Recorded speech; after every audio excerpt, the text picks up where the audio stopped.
तो चाय के लिए बोला है एक इनकी you will take tea.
Professor Birpal ji, Professor Taneja sir, you can unmute yourself.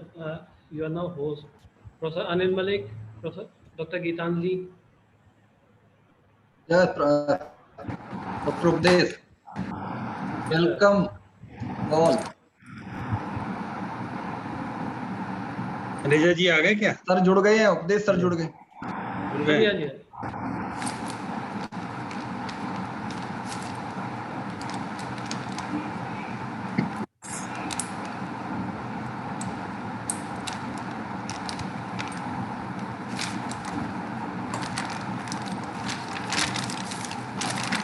Sir या सर 2 मिनट है, अभी 2 मिनट में शुरू करते हैं। हाँ करिए।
प्रोफेसर तनेजा साहब आपको नमस्कार। शैलेश तिवारी का।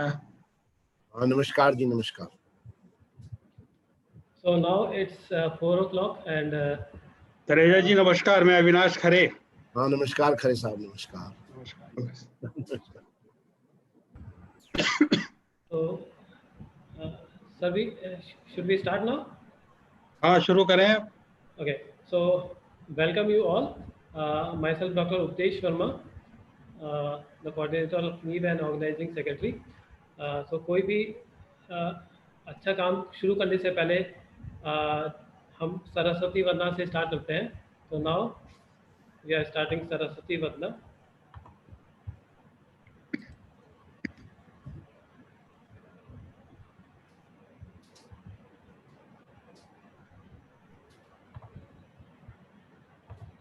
इसमें हम लोग भी गा सकते हैं या हम लोग सुन सकते हैं सिर्फ?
So, good afternoon to all of you. Now, I will invite our Dr. Geetanjali ji, the organizing secretary of this national webinar. So, I would like to introduce her to front of you. So, Dr. Geetanjali is an environmentalist and scientist. She has done PhD from IIT Delhi and MBA from UK, and she was the gold medalist from UK. She has also edited 6 international books and has taught the University of Petroleum and Energy Studies, Dehradun, and Amity University, Noida. In 2012, Dr. Gitanjali Kaushik received full scholarship to go to UK and did her masters there. She returned to India in 2015. Currently, she is working as an associate professor in the Department of Civil Engineering and head research and development at High Tech Institute of Technology, Maharashtra. She has prepared air action plans for 8 cities of Maharashtra, which have been submitted to CPCB through Maharashtra Pollution Control Board and approved for funding and implementation under National Clean Air Program. She is also a executive member of IT Delhi Alumni Association. So now I invite Dr. Geetanjali Kaushik ji to take up this webinar and proceed further. Dr. Geetanjali Kaushik.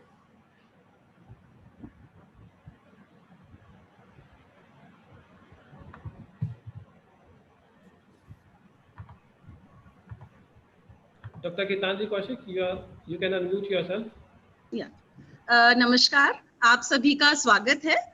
Once again, a very warm welcome to this international webinar, which is organized by NEEV, National Education Enrichment in Villages, which is a social educational initiative of IIT alumni in association with the Department of Physics, Chaudhry Charan Singh University, Meerut.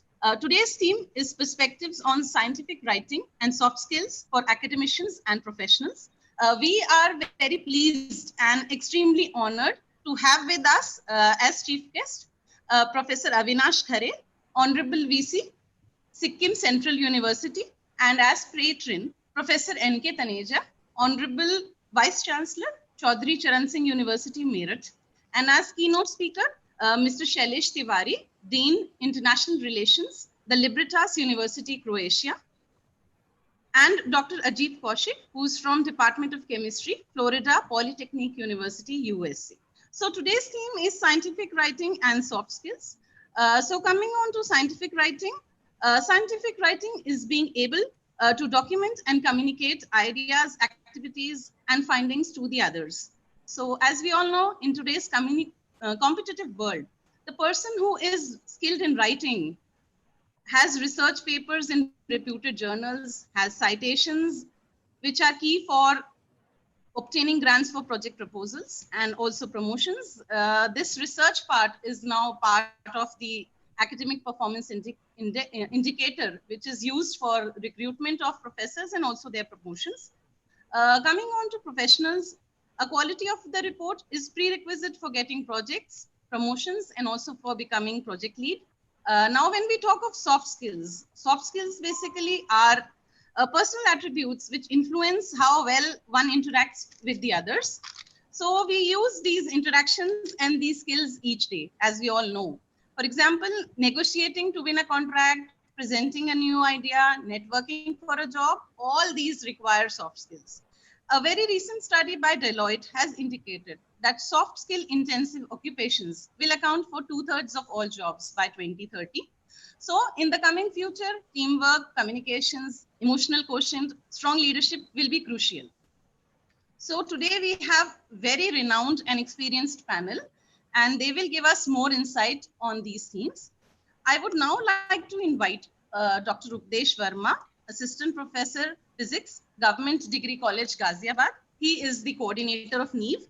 And Dr. Updesh Verma has his PhD from IIT Delhi in Physics and his postdoc as Raman Fellow from Princeton University, US. He has also held positions of Treasurer and Joint Secretary of 52,000 Alumni Network of the IIT Delhi Alumni Association.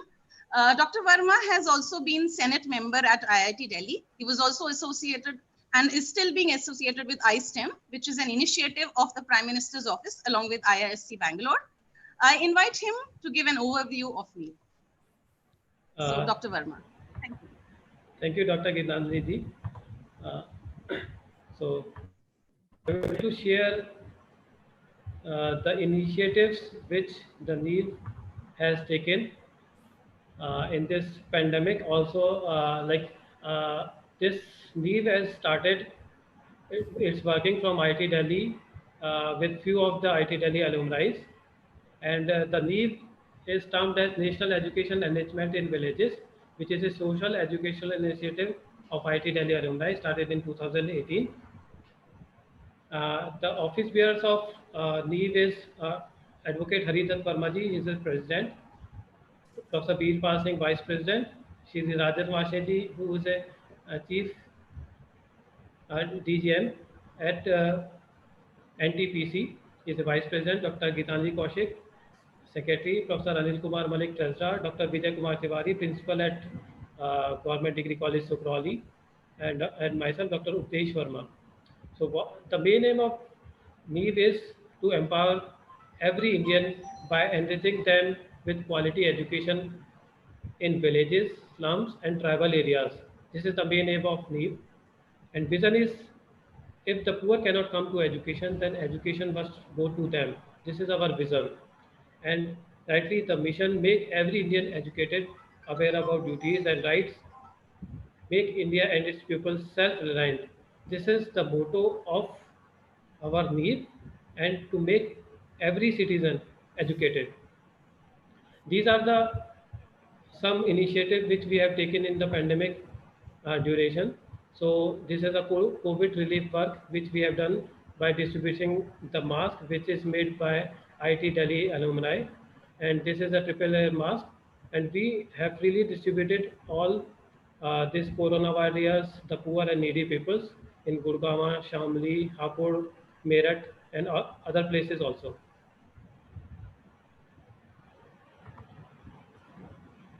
This is the media coverage of our distribution of masks. This is the relief work we have done for the people who have lost their jobs in this pandemic situation. We have provided them food, the raw ration, so that they can cook food at their homes. So more than 2,000 families are directly and indirectly benefited by our initiative. We also, I have told you that we work in slum and tribal areas. So we celebrate every happiness, every celebration with the kids. We celebrate Christmas, we celebrate Diwali, Holi, everything.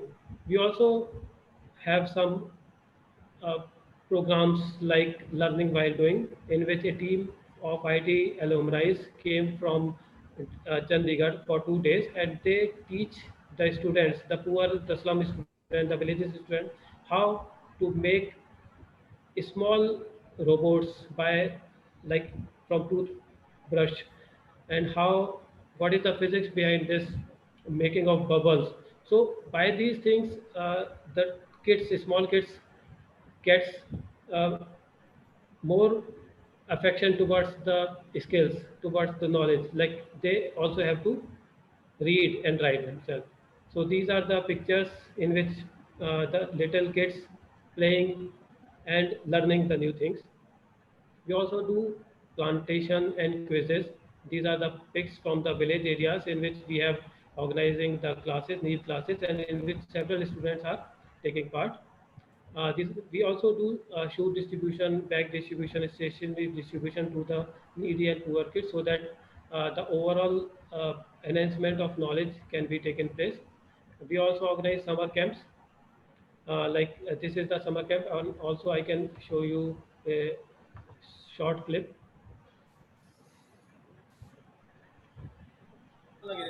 Twinkle, twinkle, little star, how I wonder what you are.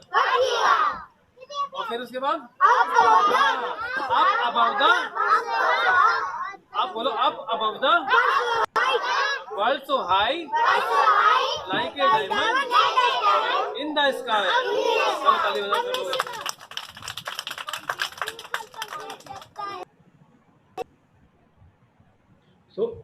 So these are the small initiatives we are taking, and like we also work on women empowerment. So we have planned open and skill development center at Meerut, and also as I told you, like we also distribute bags and stationery to the poor kids, and we also take care of the health and issues of the kids so that they can get the nutritious food also. We have also launched in education lab so that kids can enjoy in this pandemic situation while being at home. And this is the inauguration of a skill development center in which more than 60 village women are taking part, and they are learning how to make masks, how to make other things in this pandemic situation. We also organize health camp for these kids and their relatives. And in this pandemic area situation, we are organizing online awareness programs. So we have also already organized 10 webinars, online quizzes also, and these are the some of the major uh, events in which are telecasted live on YouTube, Facebook, and there is a lot of media coverage on this. Uh, this is recently organized webinars. This is on yoga and meditation, and this we have organized with the Deputy Chief Minister Shri Dinesh Sharma ji. So we have like seven uh, areas in which we have started our classes, like Lal Kurti, village Chhajupur at Partapur, Dimoli, Kantala at Shamli, Hapur, Ghaziabad, and we have also opened some initiative at Haryana and Delhi also. So these are the NGOs in which we have collaborated, like Utkam, Robino, Ravi, UVCAN, ITDA, ETEX, Alak. There are some few things which all we know, but we don't care about it. Like, do good to others, it will come back in an unexpected way. Also, like arise, there is a very famous quote: "Arise, awake, and stop, not until the goal is reached." So these are the things, like life is also not only belongs to the books, because by this scene you can see that if you only depends on the book, you cannot see the real view of the life. If you have only the money, you cannot see the real view of the life, but you have the balance of both money and the books, then you can really feel the essence of life. So if there is no way, then we have to create our own ways by ourselves, and all the world is like a Vasudev Kutumbakam. The whole world is our family, and this is the like aim of our initiative name also. So thank you very much, and by your blessings, it is going nicely, and hope in future also we will get your blessings and appreciation. So now, thank you all, and now I would like to invite Professor Birpal ji, the convener of this conference, and I would like to introduce him briefly. Professor Birpal ji has received his MSc 1997, MPhil 1998, and PhD from CCS University Meerut. Presently, he is working as a professor and head Department of Physics, and also he is working as a Chief Proctor, Security Officer, and Deputy Director, Center for International Cooperation in the University Administration at CCS University, Meerut. He is visiting professor at America, USA, University of Puerto Rico, and visiting professor at Tokyo University of Science, Tokyo, Japan. He is he have done more than 35 people have done uh, MPhil, and 6 students have done PhD under him. He is also been nominated as an editorial advisory board member of Vigyan Pragati, published by NISCARE, New Delhi. He is also a vice president of NEEP and associated with many other endeavors. So now I invite Professor Birpal ji to proceed further. Professor Birpal ji. Thank you, Dr. Updesh, for a very nice introduction and for arranging all the things about this international workshop. although we were busy in some other activities, and you take care all the things related to this international webinar. In this international webinar, Honorable Vice Chancellor of Chaudhry Charan Singh University, Meerut, and patron of this international, Professor Narendra Kumar Taneja ji, Honorable Vice Chancellor of Sikkim Central University, Gangtok, and chief guest of this international webinar, respected Avinash Khareji, a well-known physicist in plasma physics, learned key speakers of webinar, Dr. Ajit Kaushik from Department of Chemistry, Florida Polytechnic University, USA, and Mr. Shailesh Tiwari, Dean International Relations, the Liberates University, Croatia, organizing secretaries of this international webinar, Dr. Gitanjali Kaushik and Dr. Updesh Verma, Office Bearer of NEEV, Advocate Haridat Verma ji, Sri Rajan Vasne ji, Professor Anil Malik ji, learned faculty member of Department of Physics, Dr. Yogendra Kumar Gautam, Dr. Anuj Kumar, Dr. Sanjeev Kumar Sharma, Dr. Anil Kumar Yadav, and Dr. Kavita Sharma. Dear participants, on behalf of both organizers, especially NEEV and our Department of Physics, first of all, I welcome you all in this international webinar titled Perspectives on Scientific Writing and Soft Skills for Academicians and Professionals. As Dr. Gitanjali Verma highlighted the issue and the subject, we hope our experts will let us know deeply what we are having in this particular webinar. I welcome you all and hope this webinar, this event will be fruitful for your academic career, for your academic endeavors. At this occasion, I would like to say something about Department of Physics, as Dr. Updesh Verma has already presented what we are doing from NEEV. So let me say something about the Department of Physics of Chaudhry Charan Singh University, Meerut. The Department of Physics of this university was established in 1969 under the leadership of renowned theoretician Professor S.P. Khare. And probably this department is the oldest department of this university. Presently, MSc and PhD program, and the department has largest faculty members amongst the teaching department of this university. As far as the research is concerned, the Department of Physics is actively engaged in so many areas of research. Especially, we are busy in material science, in nanotechnology. Some are working on thin films, condensed matter physics, MEMS, nanoparticles, plasma physics, terahertz, photonics, and superconductors.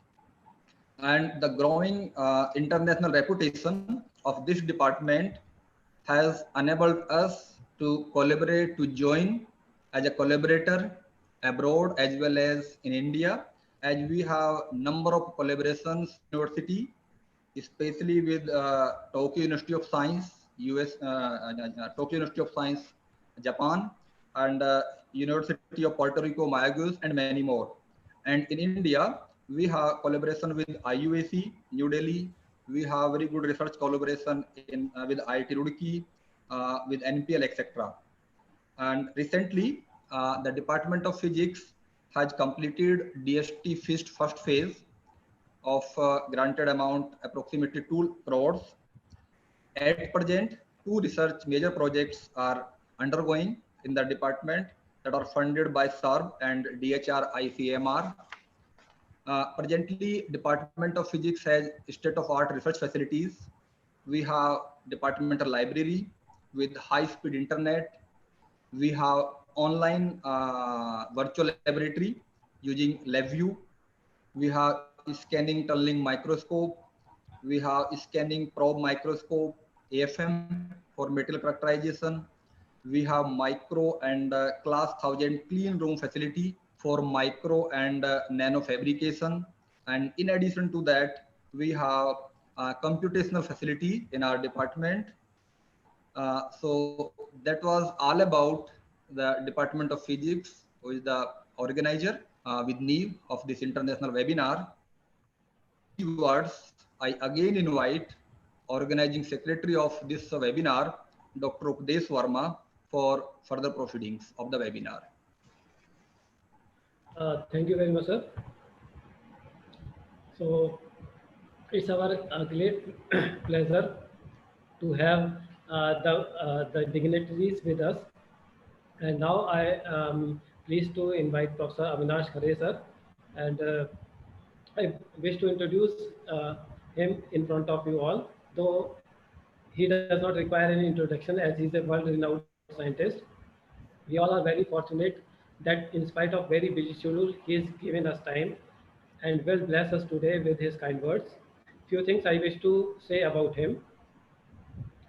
Professor Avinash Khare did his PhD in plasma physics, which is also my area of research, in 1984 from Physical Research Laboratory at Ahmedabad. His field of specialization is plasma physics, nuclear energy, rocket propulsion technology. From 2005 till October 2018, he was a professor at the Department of Physics, University of Delhi. And from 2006, professor adjunct at Tata Institute of Fundamental Research. Since 2018, October 2018, he is assuming the post of Vice Chancellor, Sikkim Central University, Gangtok, Sikkim, India. Also, he has worked overseas.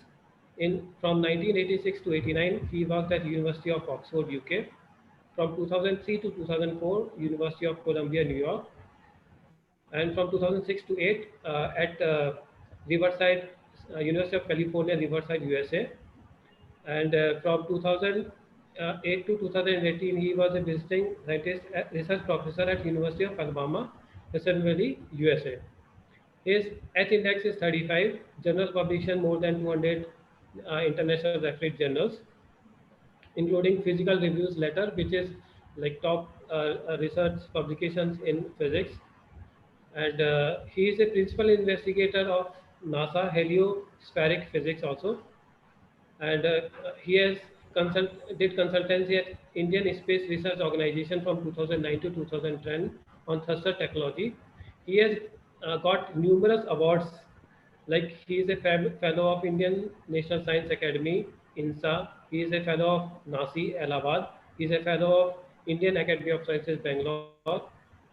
He is fellow of INSA Bain Roy Memorial Award in 2017, President Plasma Science Society of India, recipient Homi Bhabha Fellowship Awards, and he is a chairman of various national and international advisory bodies, various journals, and associated with numerous activities in science and technology.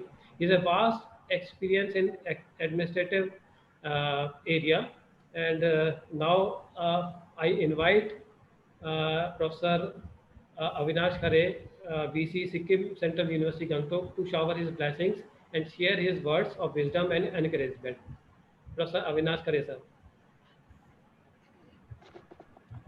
उपदेश जी, Yes, sir. You are. आपका बहुत बहुत धन्यवाद.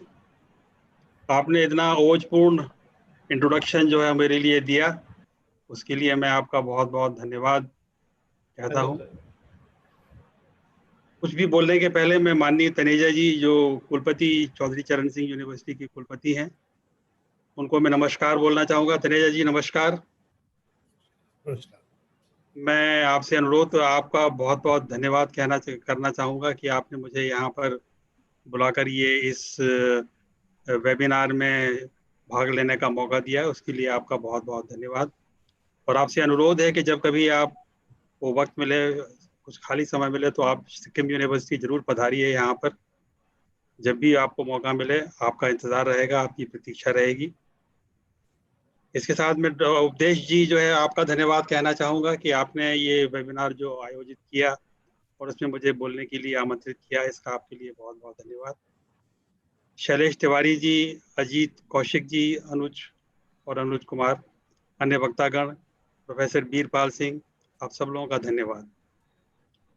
ये आज के webinar की जो जब बात हुई कि इस वेबिनार में मैं क्या बोलूं, तो इसका आज का जो टॉपिक है perspective in scientific writings and soft skills for academician and professional, मैंने सोचा कि मैं इस पर एक छोटी सी टॉक दूंगा जिसमें मैं ये बताना चाहूँगा, मैंने भी अपनी जो अभी मेरा वैज्ञानिक जो जीवन है इसमें मैंने करीब 200-250 पेपर लिखे हुए हैं और कई जर्नल्स में मैं रेफरी भी रह चुका हूँ, तो मैंने तरह तरह के पेपर देखे।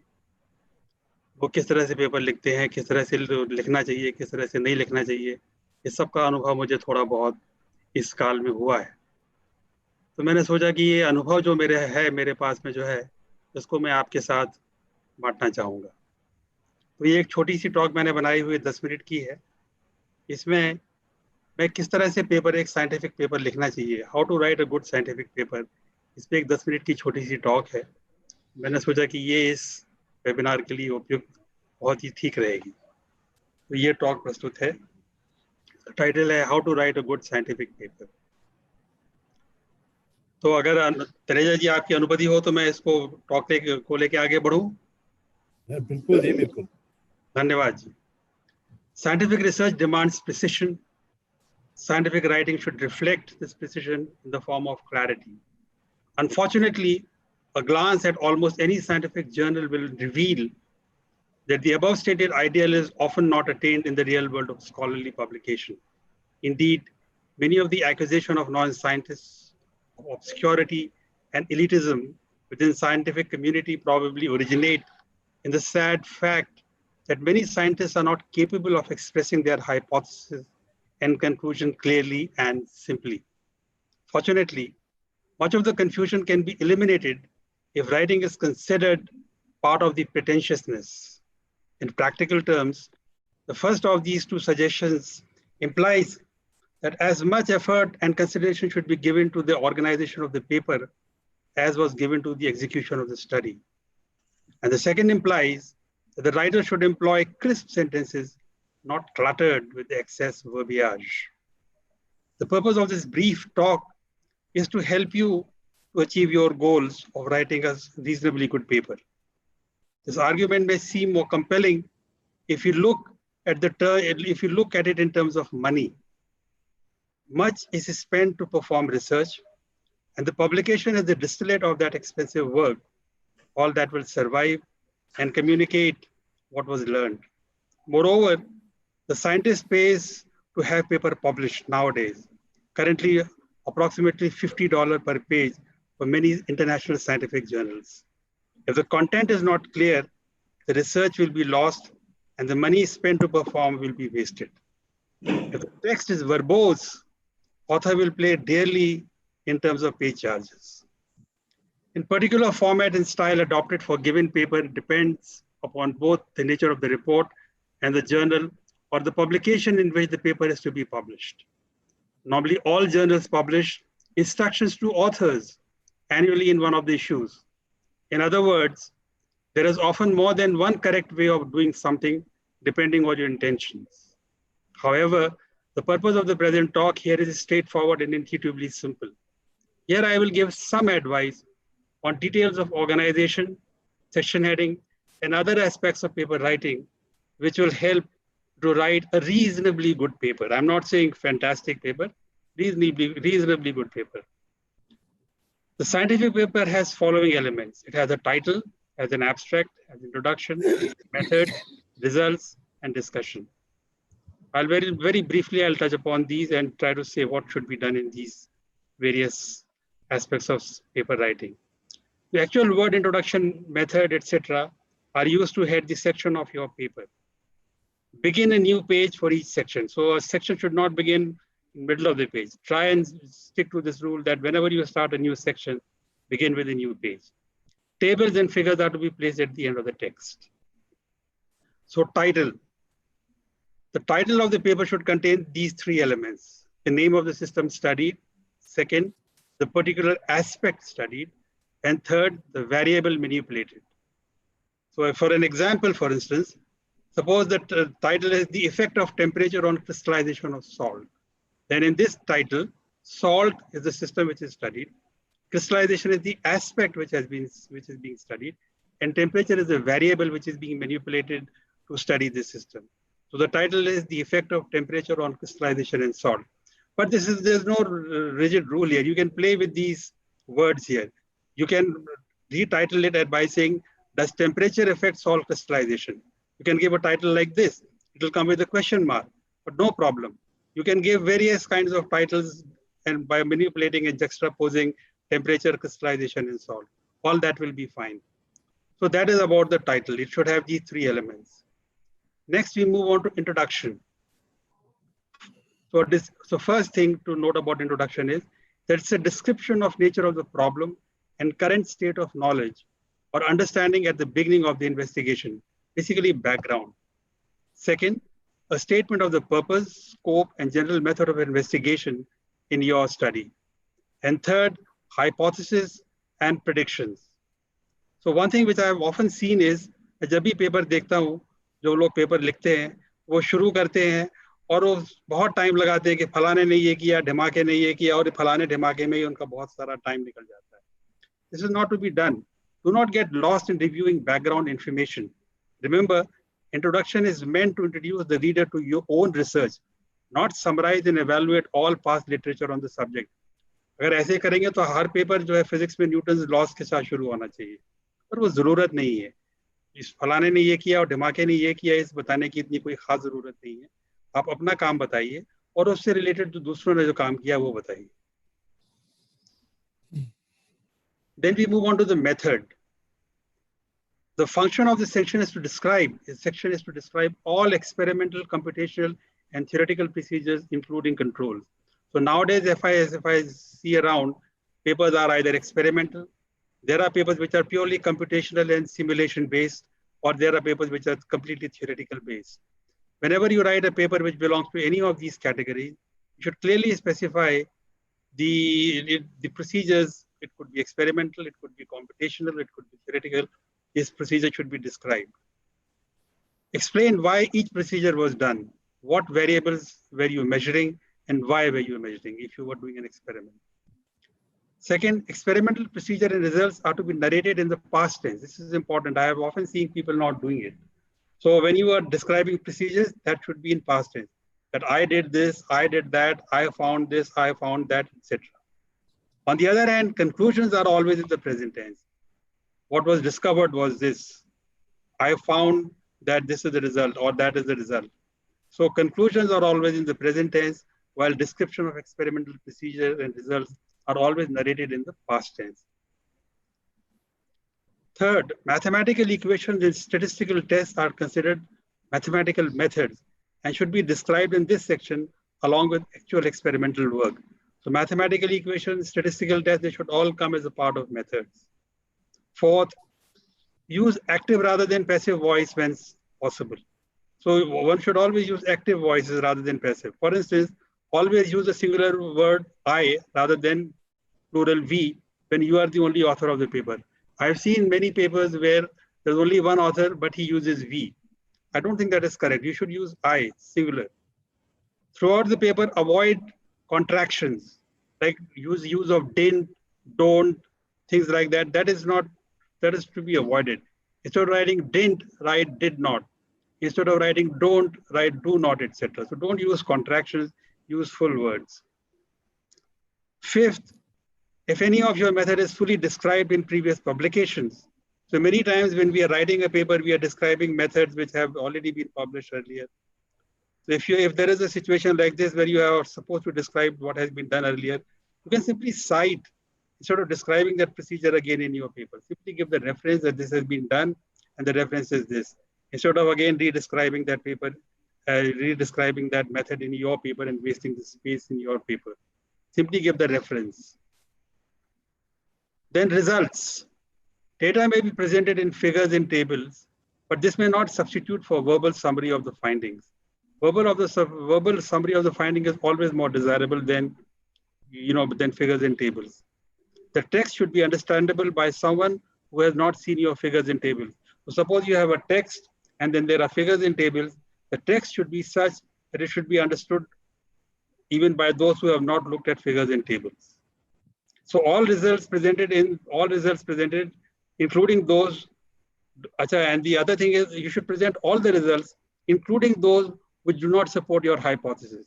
So things which do not support, this is called scientific honesty, that you may do an experiment and there may be results which may not suit whatever your hypothesis was, but don't just put it in your pocket.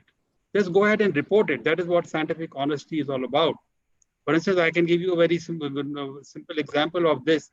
When Millikan did his experiment on the measurement of the electric charge, it is said that he did find charges which were less than the charge of the electron.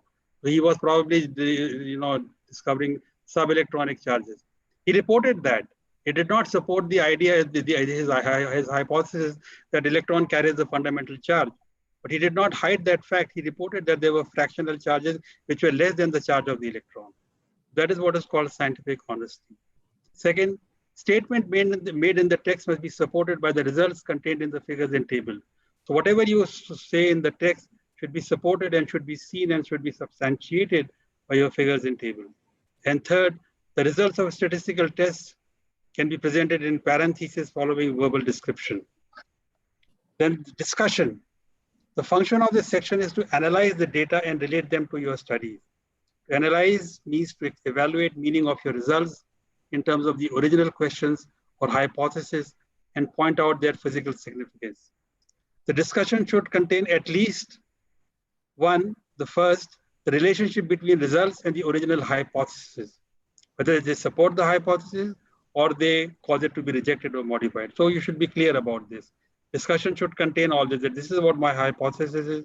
These are the results. And then you should clearly state whether they support your hypothesis or they do not. Do not hide the facts. Second, an integration of your results with those of previous studies in order to arrive at explanations for observed phenomena. So whatever you have done and whatever studies have been done earlier, correlate them and try to explain whatever you have observed in your experiment. Second thing, possible explanation of unexpected results and observations, phrased as hypotheses that can be tested by realistic experimental procedures, which you should describe. Now, this is I have seen in modern days, the research, when the young people do research nowadays, so they have a code and they run the code and they report the results. So it is like newspaper reporting, that I ran my code, I ran my simulations, I did this, and I found that this thing increases, this thing decreases, this goes this way, this goes that way. And they report it. This is not a scientific paper. In a scientific paper, you have to interpret your result. If a particular variable is increasing, you should be able to explain why is it increasing. If it is going through a minima or maxima, you should be able to explain why is it going through a maxima or minima. This is what physics is all about. This is what science is all about. Not reporting that it increases or decreases, simply stating it without explanation. I've always seen, and I've seen it most of the time, young generation nowadays when they write papers, they simply run their code, they do the experiment, they simply report their result. There's absolutely no attempt to explain, use physics, use science, use your knowledge to explain results. There's absolutely no attempt for that. That is very incorrect. That is not to be done. That is not science. That is just reporting, like newspaper report or like weather report, that today it will rain, tomorrow it will be hot and it will be cold or something like that. That is not correct. Third, the trends that are not statistically significant should also be discussed. So whatever which does not suit your results, that should also be discussed. That should not be left out.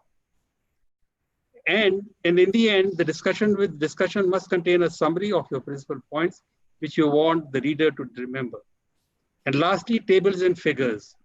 Tables and figures should be used when they are more efficient ways. Should be used when they are a more efficient ways to convey information than verbal description. So if you cannot explain things verbally in a text, then you should use tables and figures. They must be independent. Now the tables and figures, they must be independent of units, and they must be accompanied by explanatory captions and allow them to be understood by someone who has not read the text. So your table or figure should be self-contained. It should have units, it should have a caption, and one should be able to understand what is there in the table and figures without properly reading the text.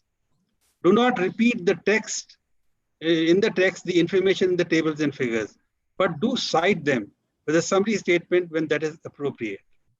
And whenever possible, use figures instead of tables. So it is always better to use figures than tables, because figure is a pictorial information. And as you know very well, that it is always easy to convey information through pictures rather than through text or table. Relationship between numbers are more readily grasped when they are presented graphically rather than as columns in a table. So about tables, do not repeat information in a table that you are depicting in a graph or a histogram. Include a table only if it is present, only if it presents new information.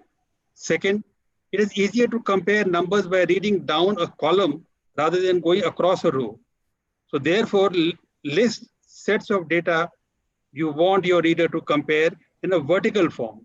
So always use vertical. If you want to compare numbers, always put form, because that is always easier to read rather than going across in rows. Always use columns if you want to compare numbers. Second, provide each table with a number, like table 1, table 2, and a title. The number title is placed above the table. The number title should be placed above the table. Figures. These comprise graphs, histograms, illustrations, both drawings and photographs. Provide each figure with a number, figure 1 or figure 2, and a caption that explains what the figure shows. The numbered caption is placed below the figure. Remember that. Third, figures submitted for publication must be photo ready. They will appear just as you submit them or photographically reduced. Therefore, when you graduate from student papers to publish manuscripts, you must learn to prepare figures that will not embarrass you. Lines should be drawn with black ink, not ballpoint or markers. Symbols, letters, numerals must be produced by stencils. Now, this is old technology. Nowadays, of course, you have new methods, or mechanically, and should be large enough to withstand reduction. Proportion must be same as those of page in the journal to which the paper will be published. And graph and histograms, papers contains graph and histograms, both can be used to compare two variables. However, graphs shows continuous change, where histogram shows discrete variables only. For both graphs and histogram, plot the independent variable on the horizontal axis, X, and the dependent variable on Y. I have seen very often I have seen people doing the other way around. It's not a standard. The standard is the independent variable on X and the dependent variable on Y. Label both axes, including units of measurement, etc. And drawing and photographs, these are used to illustrate organisms, experimental apparatus, model of structures, cellular and subcellular structure, results of procedure like electrophoresis, etc. Prepare such figures well. Preparing such figure well is a lot of work and can be very expensive. So each figure must add enough to justify its preparation and publication. But good figures can greatly enhance a professional article, as your reading in biological journals has already shown. Many biological journals have very good figures. Physics papers do not have very good figures, I have found. So I think if you follow some of these tips, you will be able to write a reasonably good paper. And with this, I would end my presentation here. Thank you. Thank you very much, Professor Amanar Shari sir. And it's like really very good presentation, and we all are very much inducted by your views. And now I would like to invite Professor N.K. Taneja sir, Honorable Vice Chancellor of CCS University Meerut. And in spite of his busy schedule, because like he just came from the executive committee meeting, and he really working hard for the CCS University. He is a great academician and vibrant leader. Apart from his own subject, economics, which he has taught for many years as a professor, he has command on many other areas of education, humanity, and social sciences. His love for science, especially for physics, is well known for all of us. Under his leadership as Vice Chancellor of Chaudhry Charan Singh University, Meerut, University has achieved many milestones like Nakal Veen Pariksha, transparency in evaluation, timely academic session, student-centric and student-friendly education system, etc. He has been very instrumental in improving the academic environment of the campus and encouraging the teaching and research activities. He has joined as a Vice Chancellor at CCS University, Meerut at July 2015, and due to his outstanding work for the university staff and teachers and students, Honorable Chancellor has appointed him second time as VC of CCS University, Meerut. Before joining as VC, he was a member of Madhya Pradesh Public Service Commission and have been the officiating VC of CCSU University on two occasions earlier when he was head of the Department of Economics at the university. So with these words, I request Honorable Vice Chancellor Sir Professor N.K. Taneja Sir to shower his blessings and share his words of wisdom to us. Professor N.K. Taneja Sir. Thank you, Dr. Updesh Verma. It is heartening to note that NEEV is doing a really remarkable job in improving educational outcomes in rural areas, as also in empowering the underprivileged sections of the society. The Department of Physics, in collaboration with NEEV, has invited a very distinguished speaker this afternoon. Present here are Professor Avinash Khare, Honorable Vice Chancellor of Central University of Sikkim, Gangtok, whose very scholarly talk you have all listened, and his scholarship is definitely evidenced with what he has covered in this very short duration. He has almost covered all the aspects which could make a paper very, very impressive. I really find nonplussed as to what aspects shall I be dealing with. Again, you will be having the benefit of expert talks by Dr. Shailesh Tiwari from Florida Polytechnic University, US, and from Shailesh Tiwari, from Croatia, and Dr. Ajit Kaushik from Florida Polytechnic University. Present here are members of physics department of this university and Dr. Gitanjali Kaushik, the organizing secretary of NEEV. Really, it's a very important topic, especially when we presume that many people who know their subject are not well versed with mechanical and technical aspects of soft skills, as well as the linguistic skills in written English. But this is no doubt a very important aspect.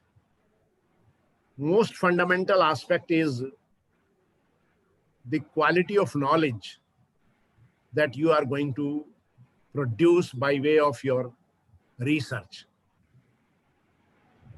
At least facts bear testimony to the fact that the mechanical aspects, linguistic aspects, paper writing and soft skills are very important. Much more important is, again, the knowledge itself. And it's no wonder that large number of students from rural areas of this country who did not undergo any formal training in English language in that sense of the term are also able to make a mark in research.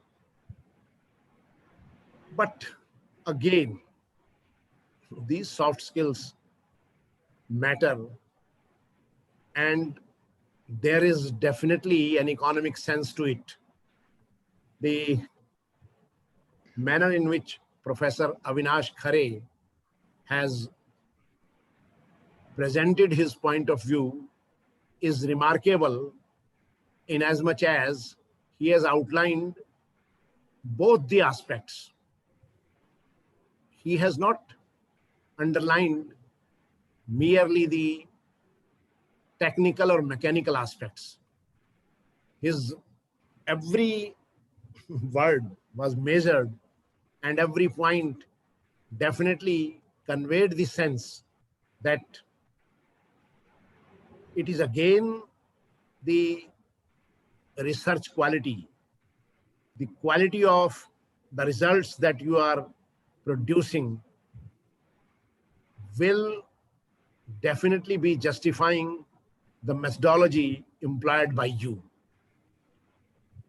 The basic questions as to how to formulate a hypothesis, only those are able to formulate sound hypotheses who have a very comprehensive knowledge of the subject of the study, one. Two, have also the knowledge of the work done by earlier scholars in that area, because it is only under these circumstances that you will be able to formulate a very good hypothesis in the most economic manner. What is the economic manner? Using minimum words to convey maximum sense. You will be able to do so only when you have mastery over the subject.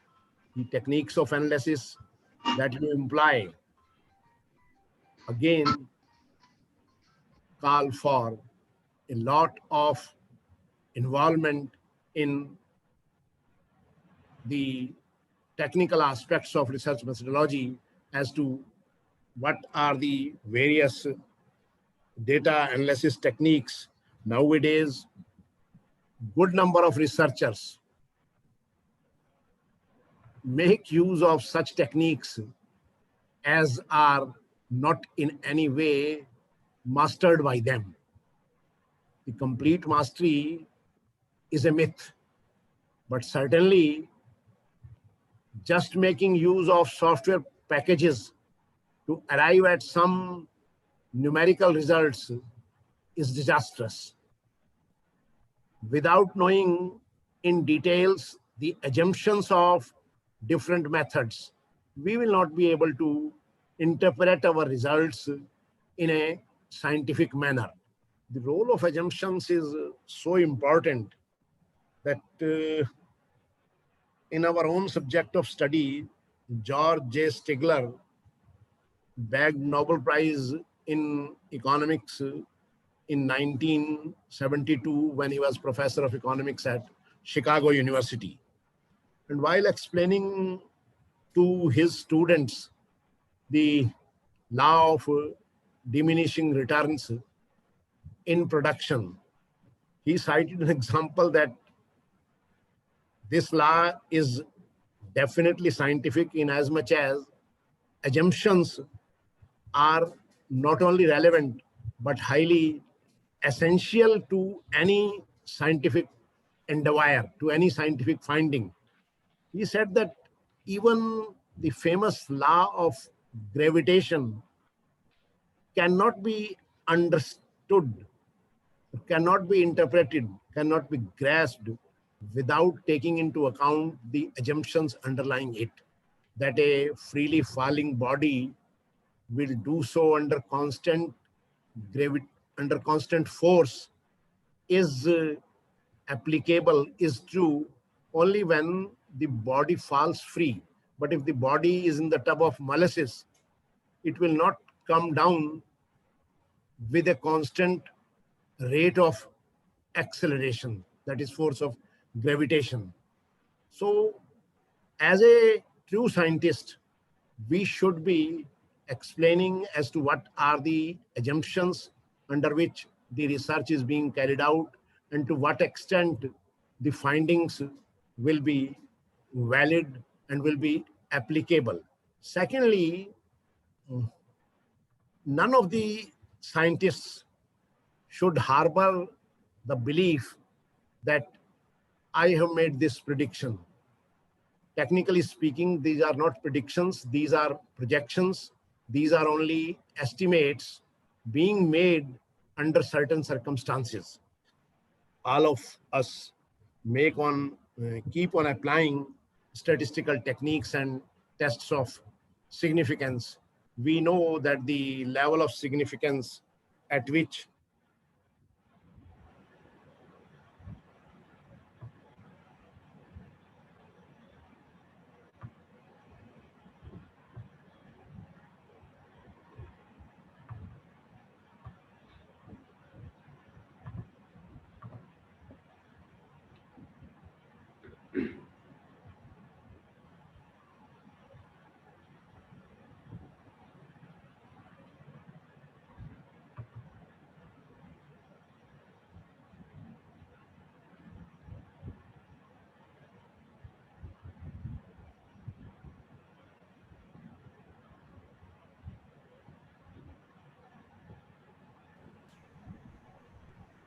उपदेश Uh, लग रहा है sir का network problem हुआ है कोई technical problem maybe.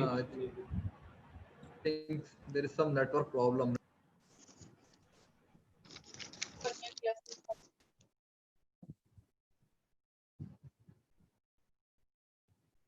Sir एक बार call कर लीजिए. अभी वेट कर लेते हैं, 1 मिनट, जुड़ जाएंगे दोबारा. 1 मिनट वेट कर लेते हैं बस. हाँ, श्योर.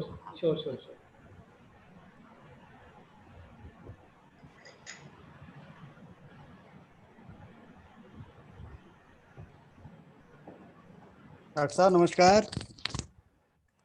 जी नमस्कार कुलदीप जी, नमस्कार. कैसे हैं सर? बस अच्छे हैं. सभी को नमस्कार. सभी को नमस्कार. सभी को नमस्कार. तबीयत थोड़ी सी गड़बड़ होने की वजह से मैं वीडियो पे नहीं आ रहा. Veerpal ji, can you call professor Taneja sir?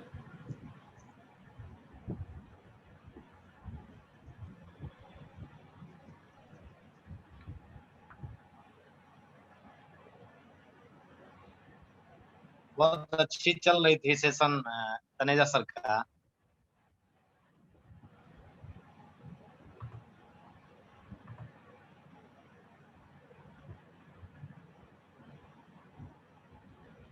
Science को पूरी तरीके से इकोनॉमिक्स से कोरिलेट कर रहे थे सर. बहुत बढ़िया लग रहा था. जी का नेटवर्क इशू है कुछ. आप जुड़ पा रहे हैं सर? जी दोबारा जुड़ पा रहे हैं सर? सर उसी लिंक को क्लिक करिएगा प्लीज. जो आपने लिंक पहले क्लिक किया होगा वहीं से जुड़ जाएंगे या पासवर्ड वो डालना पड़ेगा आपको. आईडी किस तरह आप जुड़े थे? आईडी से जुड़े थे या लिंक?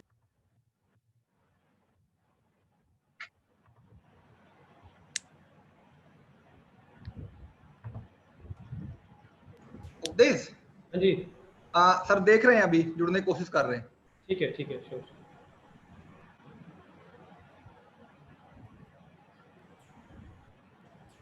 अभी एक क्वेश्चन भी आ रहा था, किसी ने लिखा था कि is English is compulsory for making the research paper. So आपने सुना ही होगा प्रोफेसर तनेजा सर का कि लैंग्वेज बार नहीं है किसी भी रिसर्च के लिए. ओरिजिनल थिंकिंग होनी चाहिए. If you have original thinking, original matter आपके पास है, then you can do a good research and also good publications. But for international publications जो है इंग्लिश, क्योंकि एक वेल नोन लैंग्वेज है एंड होल वर्ल्ड में एक्सेप्टेबल है, so English is necessary for that.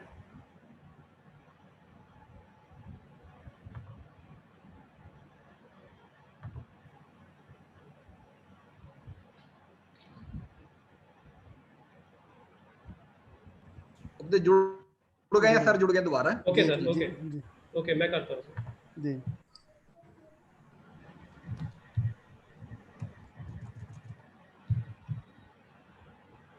ठीक है सर. मैंने होस्ट बना दिया सर को. Now professor Taneja, sir you can unmute yourself.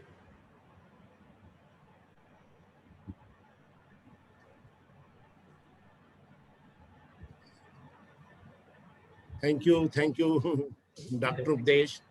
Yes sir, thank you sir, welcome. Network failure at my end. जी sir. Definitely created a problem, and I was not able to connect to you for at least 5-6 minutes now. Sir, these are the problems which we have to solve.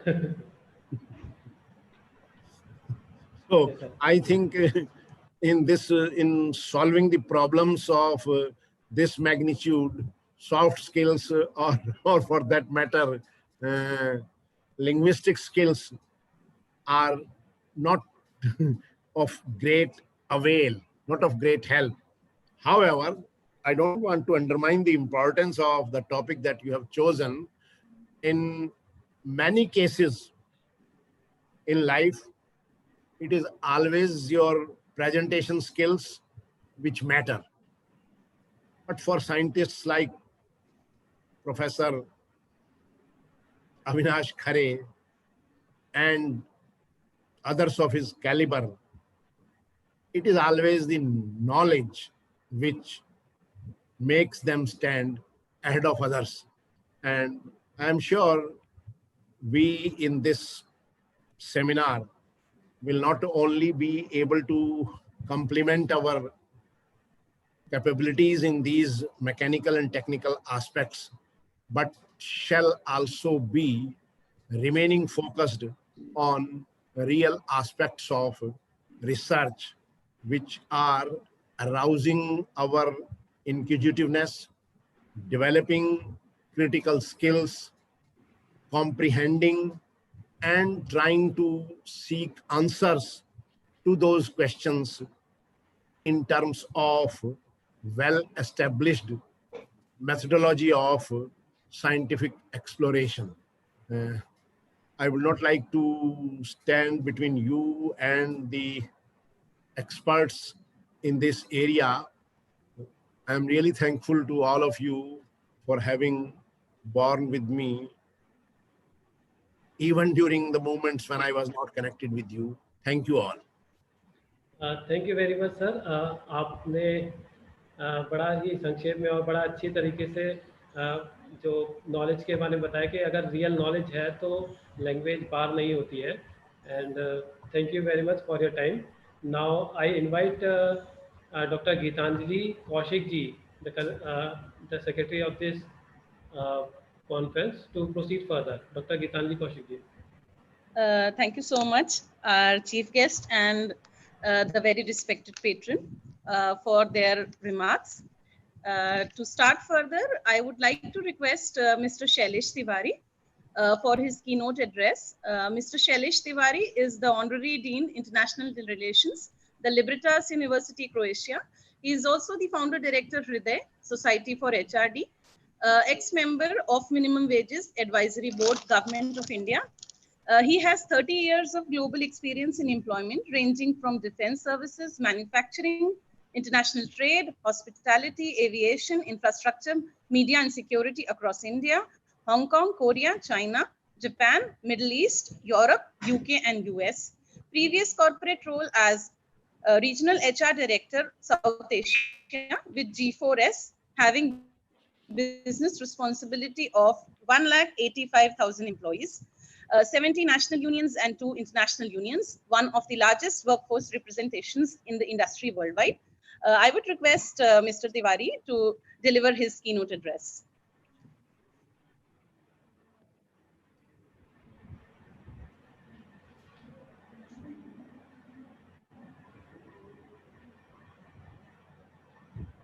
Thank you, Dr. Gitanjali. Namaste to everybody. In this August gathering, in this great luminous knowledge participation, which I saw, I heard, and I learned, one would say, Professor Avinash Khareji, Professor N.K. Taneja ji, the whole lot of knowledge and science perspective people seated across, including Dr. Verma, Dr. Ajit Kaushik, Dr. Gitanjali, and the whole team of NEEV. It is an honor to be here. It is a privilege to participate. And I will come on to the subject matter, but there are 3 caveats before that. One is that after Professor Khare and Professor Taneja has expressed on scientific writing, there is very less for me to say. But as a student in life, I will share my thoughts on the subject matter. The second caveat is if electricity power goes off, then please, Dr. Verma, get in touch with me. The weather is not very good here on this side of Delhi, but I will work on this. And the third is that the whole information which I'm putting across is my own creation. So I'm open to criticism, and please feel free because I'm still learning. Having said that, I come to the subject matter, which is perspectives on scientific writing, soft skills for academicians and professionals. The CAP theory, which I have put across, and that theory is concept, application, and process. In Hriday, we customize solution based on the CAP theory, that is concept, application, process, and we put the way forward derived by analyzing the heart of the matter.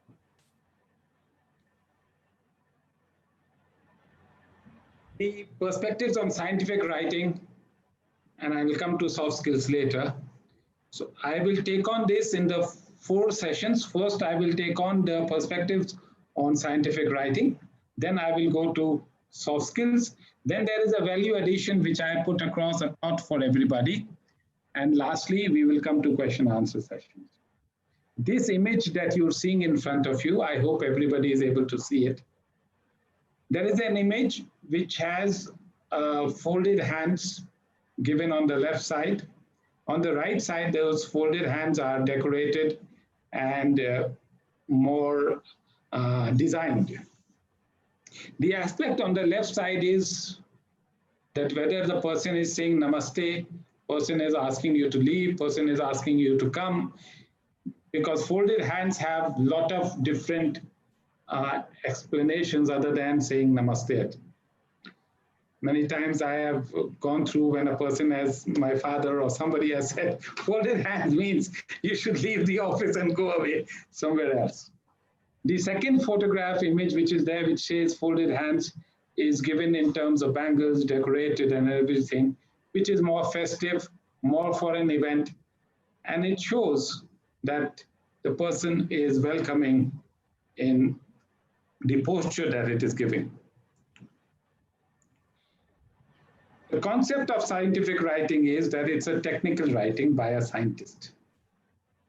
It is important to understand this, that it is a technical writing by a scientist. Goal of scientific writing is to communicate scientific information clearly and concisely. Having heard Professor Khare, you could immediately make out, I could immediately make out, and I would go back to his class any day. And that is that he did it so clearly and concisely in such a short, brief duration of time. And fantastic. We must remember that the applications of basic writing principles, and I will discuss basic only, because the detailed, more elaborate have already been done in a very brief but very precise manner. But application of basic writing principles are objective. They have to be objective. If the object is missing, the main focus is missing, then rest doesn't matter. It has to be conventional. It has to have a clarity. It has to produce a clarity based on accuracy, precision, and the rationale.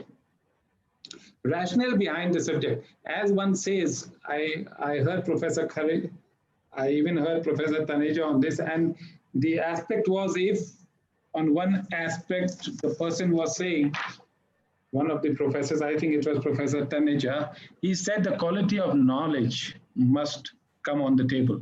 In your presentation, in your paper, the quality of knowledge must come. Also, the scientific honesty must come. So the rationale behind everything has to be put across in a manner that it covers the objective. Next slide. The steps in the process of scientific writing are, they have been covered, but I will elaborate. Their research is completed based on hypothesis, objectives, methods, results, analysis of data, interpretation of data, and preliminary conclusions. The next point is writing the manuscript, which is also very, very important. The author has to send the article to the editor or to the journal. This is a very critical moment because the editor sends it again to a referee for validation. And we have said that each page costs around $1.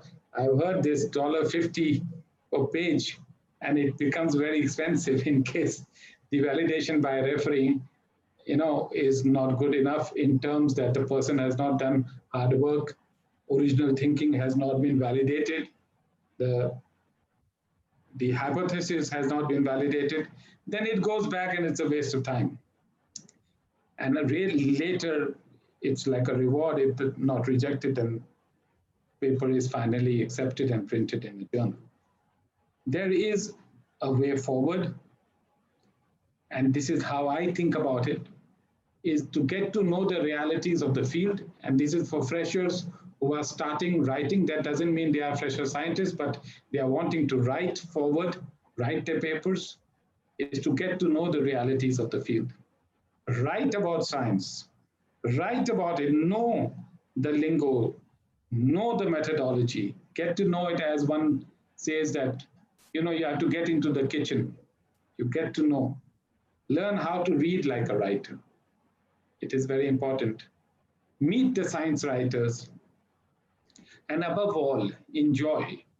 Because if there is no enjoyment in this, then one loses the taste, because there is demotivation factor on several corrections, several analysis. So if you start enjoying it, you will be robust enough to handle and be able to make a very nice scientific writing. Having said that, I will move to the next subject matter, and which is soft skills. I heard Professor Taneja say that soft skills are perhaps not very valuable on terms of scientific writing. And it is true. But when it comes to an organization, when it comes to a society, when it comes to being an integral part of value base, then soft skills are behaviors that define an individual's ability to interact with others and are essential to success within an organization. Now, normally scientific research also is not individualistic. Some help is required, some support is required, some assistance is required. So it becomes an organization. And here is where The individual's ability to interact with others becomes essential to success, whether he's preparing, he or she for that matter, is preparing a paper, is preparing an analysis, is doing a scientific research. It becomes very important. I will also share my thoughts on application of the concept application process on soft skills versus hard skills. Hard skills are what is quantifiable. For example, it was said by Dr. Verma that any language can be used for research, but English is the international language for research, and it is good that if you do an international research in English. So that is a quantifiable hard skill that a person has. Then the certificate and the degree. It is quantifiable that somebody has done, Dr. Khare has done 200 written papers and theses, and several theses. One Professor Taneja would have done another 100, 150 or more than that. At this moment, numbers do not matter. What matters is the certificate, the degree acquired, and the numbers give you the knowledge, the capability, the competency, and it moves you on, and those are hard skills. Then it is definable. Hard skill is a definable property. It is like, I know PowerPoint programming. I know how to drive a car. I know how to fire a gun. And that is a hard skill. The soft skills are normally social skills.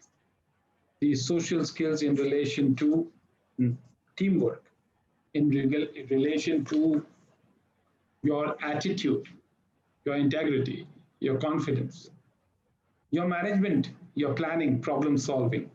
For example, this is just, I just thought about it. And that is when in a song, I don't know the movie, maybe movie Sangam, when he says, ki mera prem patra padh ke tum naraz na ho. So the letter writing that he has written is a hard skill. But what he is acting and he is expressing in the manner that Rafi Saab has sung that song is a hard skill, but in which the hero is expressing, Mera prem patra padh ke tum naraz na ho, and that is a soft skill. And that is the smile, that is the action initiation, which is coming on the romance. And that is the soft skill, which makes all the difference between the song becoming a hit or not.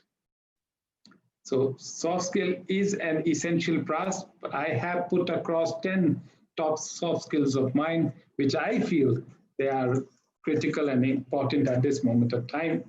Effective communication. Now, scientific factors have effective communication also derived, but soft skills, effective communication is varied. It is a non-tangible. What will touch the chord? What will touch the emotional quotient of the other person is very important in the top 10 soft skills which are there today. In COVID times, I think all the variables of X and Y are disturbed. I've never been in my home for 3 months without stepping out, and my wife, my children, and everybody. And then I realized that the emotional quotient is stretched to the maximum, and one requires effective communication, even when once he's not talking or she's not talking. The person requires effective communication. Enthusiasm is the next top one. If you're enthusiastic about something, it gives you a leeway into better managing a team or putting across a better face to the subject matter is the enthusiasm. Dr. Gitanjali's enthusiasm, I feel whenever she's met, whenever she's done some work, at any moment of time, her focus, her enthusiasm really rubs on. And at times I want to sit down and check with her that no matter 100 things will be on her head, she will have that positive smile. She will be so enthusiastic about her work. And that is, you know, a very important credo factor in soft skills today. Optimism. Optimism is another very important soft skill. When a child is born, not knowing whether child will become an Alexander or Newton or Virat Kohli or Modi, the people bless the child as, Ayushman Bhava. People bless Chiranjeev Bhava. People bless Sukh Mile Usko. People bless, Yashasvi Bhava. And all this is optimism. Everybody is optimistic. And that is the token of blessing. And I say that optimism is very, very crucial to the soft skills. And in COVID times, when there is no medicine available at present moment of time, research is on, we are all positive that something will come through. And we are very positive that, okay, we will handle this. That is optimism. And it's soft skill. Empathy is another very important factor when you can relate to the other person's challenges. Not other person's sadness alone, but you can relate to other person's sadness. I remember in our childhood days, it was said कि कोई गिर पड़ा तो लोग हंसते थे कि वो गिर गया. It was said it is not a good thing to do, it is bad manners. You should not say that. You should give a hand to the person who's fallen and lift him. And that is not only good manners, that is not only good Samaritan, it is good empathy. Must empathize. And that is important. I will come up with examples later, but I'm coming to the theory first. Organizational skills. Amazing top soft skill is organization skills. And the question there comes कि ये इसने कैसे कर दिया? कैसे इससे हो गया? How was it possible that he did it? And then you realize that organizational skills were critical on that matter. And sometimes these are, these are kept on the side. Oh, that man will do it. That person will do it. But even at the time in the army, it is known as, I'll give you this example right away. In the army, in the military, when we go in for an attack, and I'm a military man, it has not been expressed, but I was the youngest company commander in the army. My rank was captain. I was officiating major. As a captain, I stepped out at being a short service commission officer. I had to go for my specialization in Hong Kong. I'm the first human resources development scholarship person from India. So HRD was new subject at that time. But in the army, when you go in for an attack, you have to form up. And you have to go in for an attack. And you have to form up. It is known as FUP. So the most important mistakes, errors happen at the FUP. And, timings go wrong. People get scared. People are worried. The wrong attacks happen. And many things, many situations go wrong. And at that time, organization skills become the most important factor to get it in the right, get the guns facing right, get the people not scared, get the people focused on the enemy. And that is where the organization skills and training comes into a great respect, great responsibility at that moment of time. Effective leadership and teamwork. Effective leadership at that time is not only of the leader. Effective leadership is also when the team player comes in and helps out the leader to perform. And that I want to express very clearly. You would see in a basketball match, you'll see in a cricket match, you will see that, a fielder has been placed in the right place, the bowler balls, the catch is picked up, or the fielder runs out, and that has been planned. That has been planned by the team captain. But the teamwork brings in that leadership success, and that is very important. Conflict resolution, problem solving, that is the top soft skill. It is not seen it's non-tangible. But I remember there is a classic example of Mr. Modi, the senior Modi, Elder Modi, who was in industrial relations.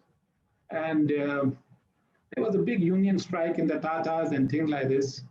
And it is said that Today, they used to, at that moment, it was that it would go to war, things will burn down, people will kill people. And Mr. Modi, he went across to the other union leader at the critical moment and he said, "Can I share a cigarette with you? Can I smoke with you?" And the director of that big company come across, walk across the door gate, go to the union leader and ask for a cigarette to smoke.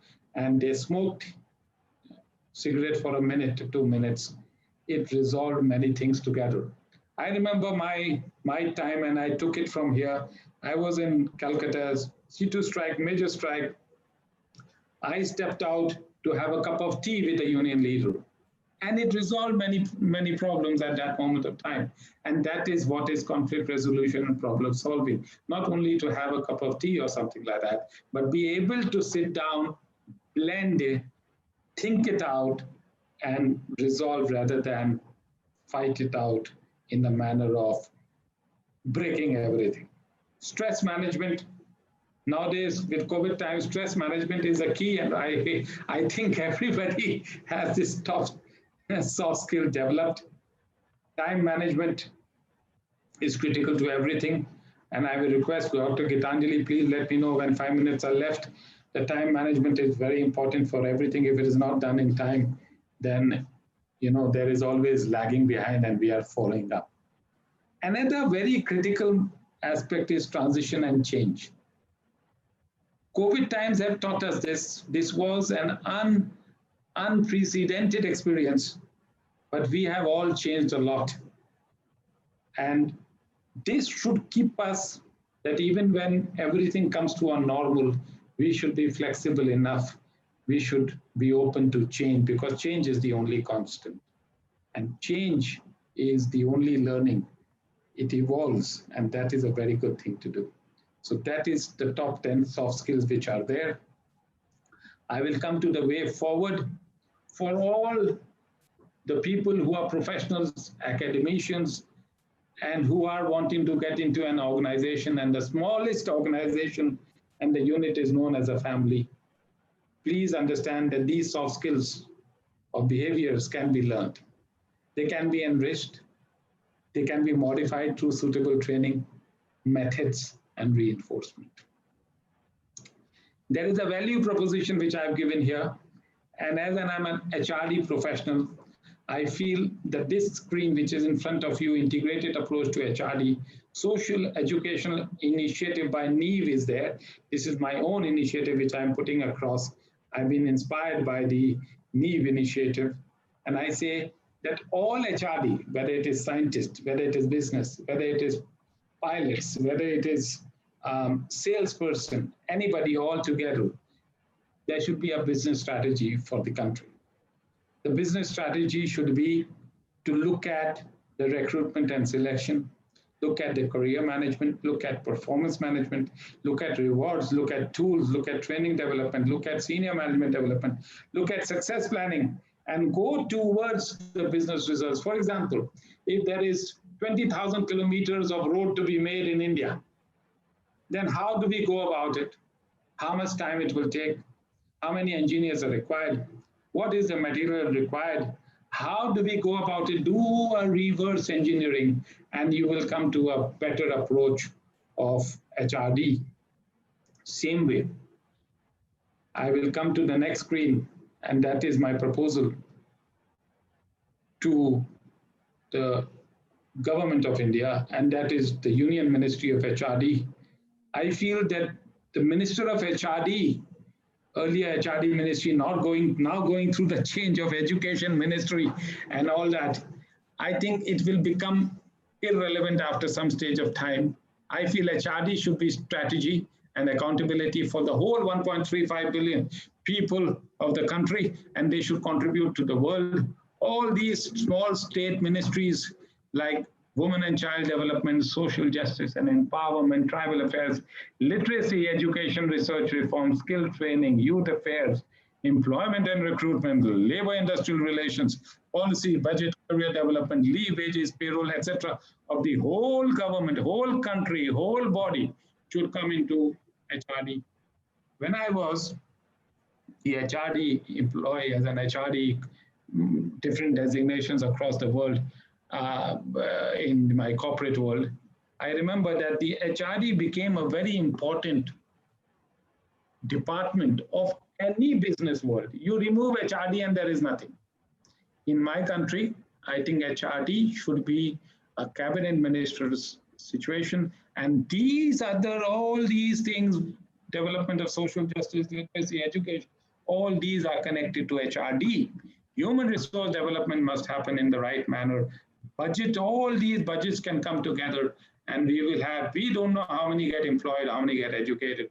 But if we do this and we do reverse engineering of all the budgets which are presented and make it how the result comes on that, scientifically, we will have a better India.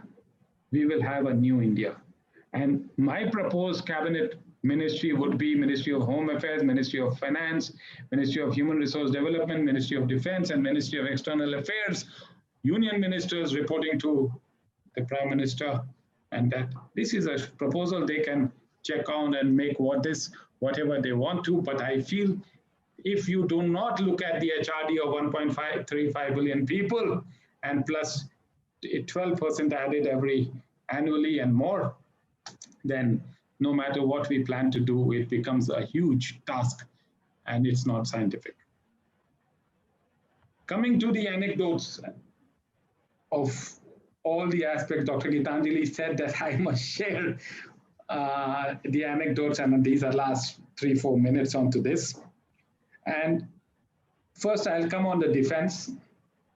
In defense, all instructions communication are based upon standard operating procedure, training, and process driven. For example, when we joined the academy, we were told that we do not know how to walk.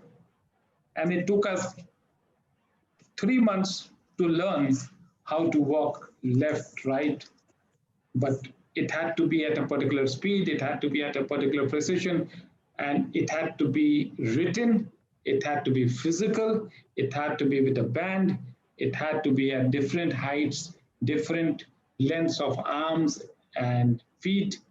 But when we covered that and when we did that, we were in sync, as much in sync as a Philharmonic orchestra, as much as in sync as a rocket, as much as in sync as a bullet or a piano. So that is what Army is all about, because it is process driven.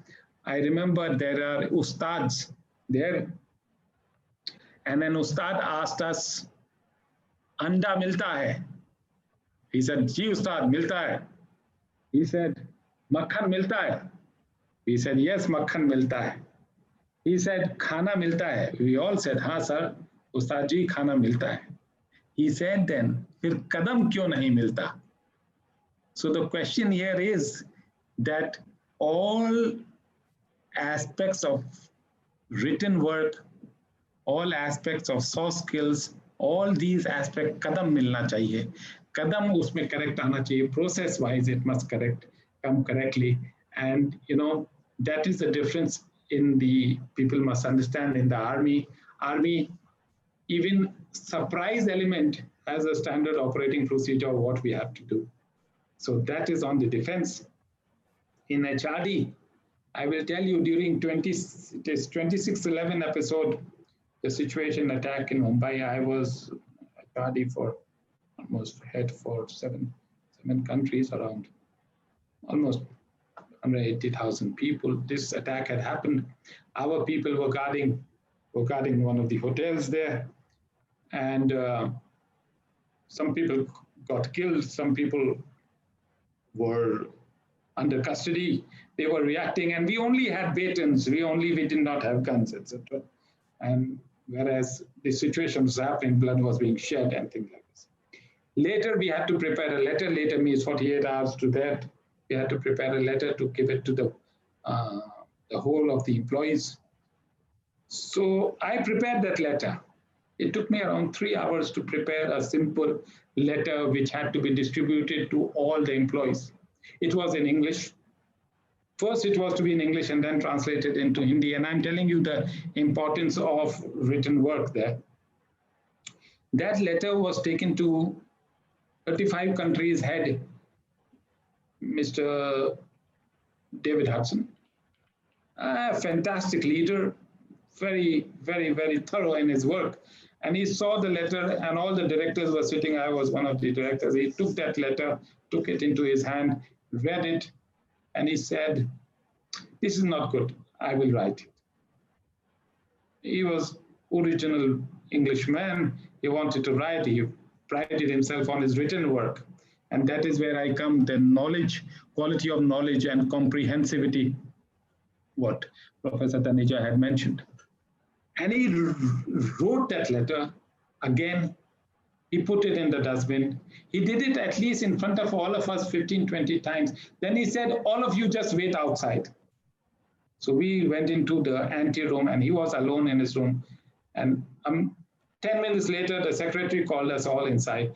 And he said, "Shailesh, his dustbin is full of the letters I have tried to write, rewrite, and write again. But Shailesh, it's not working. Your letter is good enough. Please send your letter." And that is what we sent. And that is the scientific honesty, as it was being mentioned. He found that his letter was not filling up. There were no egos there. That was an HRD letter. It had to mean what it had to say. It had to have its social implication. It had to have its sacrificial implication. It had to have its emotional implication. And he accepted that. And that is another anecdote on, soft skills, on writing of this type, communication. On corporate compliances, wages, etc., where I was minimum wage, member of the minimum wage, I realized that in wages, we have a lot of ghapla. And it is true. No matter what the law says, what the rule says, but wages are the most notoriously negative areas which corporate compliances, at times they fudge, at times they take on the interpretations, and it is not right. So I was, as a member, I had to resign my job. I resigned my job. I went into this. I got it corrected. The interpretations as basic minimum wages, provident fund, they were given not the clarity they were as a person can interpret, and all companies were interpreting it in a different manner. I'm not going into the details of that because it was left to the people, and the matter is now in the Supreme Court, but we have corrected it. Across India, it has been corrected. The Wage Board has corrected it. It has made a sort of a revolution, and things are now much better. But I'm talking, it was a war of almost 3 to 5 years, and we got it right. Today, the country is in a much, much better situation. We have put in policies by Hriday, we are changing 80 laws of the country. But these are one of the important aspects where compliance issues in the corporate, in written work, one must help out the right approach. What I've seen, professionals at times help out the state, they help out the company, but they help out the company by doing a subterfuge, which they should correct and they should not do. It is not correct. It is not taking brownie points. Bureaucracy.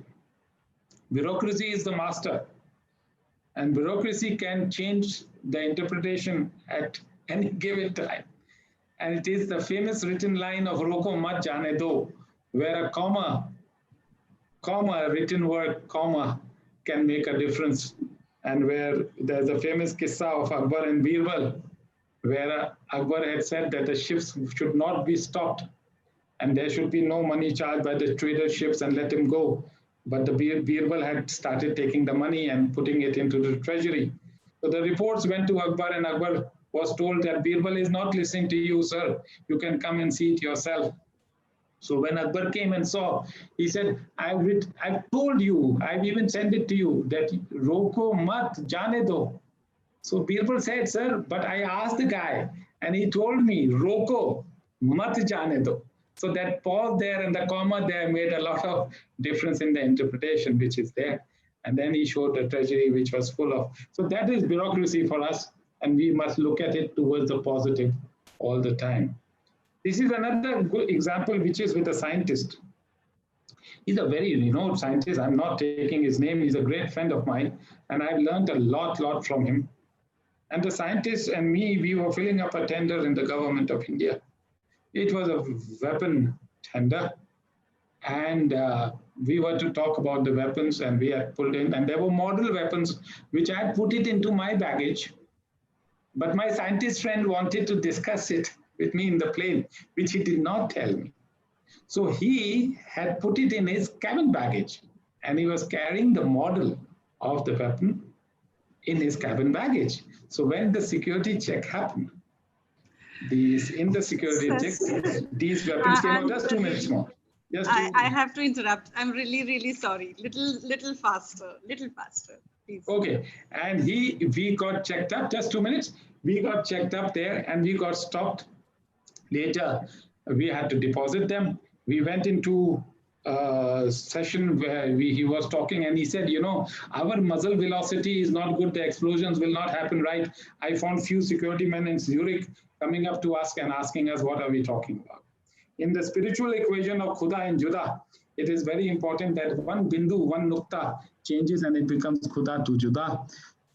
Personally, on the Rajnigandha part is that I told my driver to take Rajnigandha flowers to the president's house where we were invited. I wanted to thank the president's lady in the house, and he had taken Rajnigandha, 1 dozen Rajnigandha, and he had taken Rajnigandha gutka instead of the flowers. So it was very embarrassing for me to take on the gutka of Rajnigandha and these things to the president's house instead of Rajnigandha and Gulab. The end of the session is when the communication, written or oral, needs to be delivered with better understanding.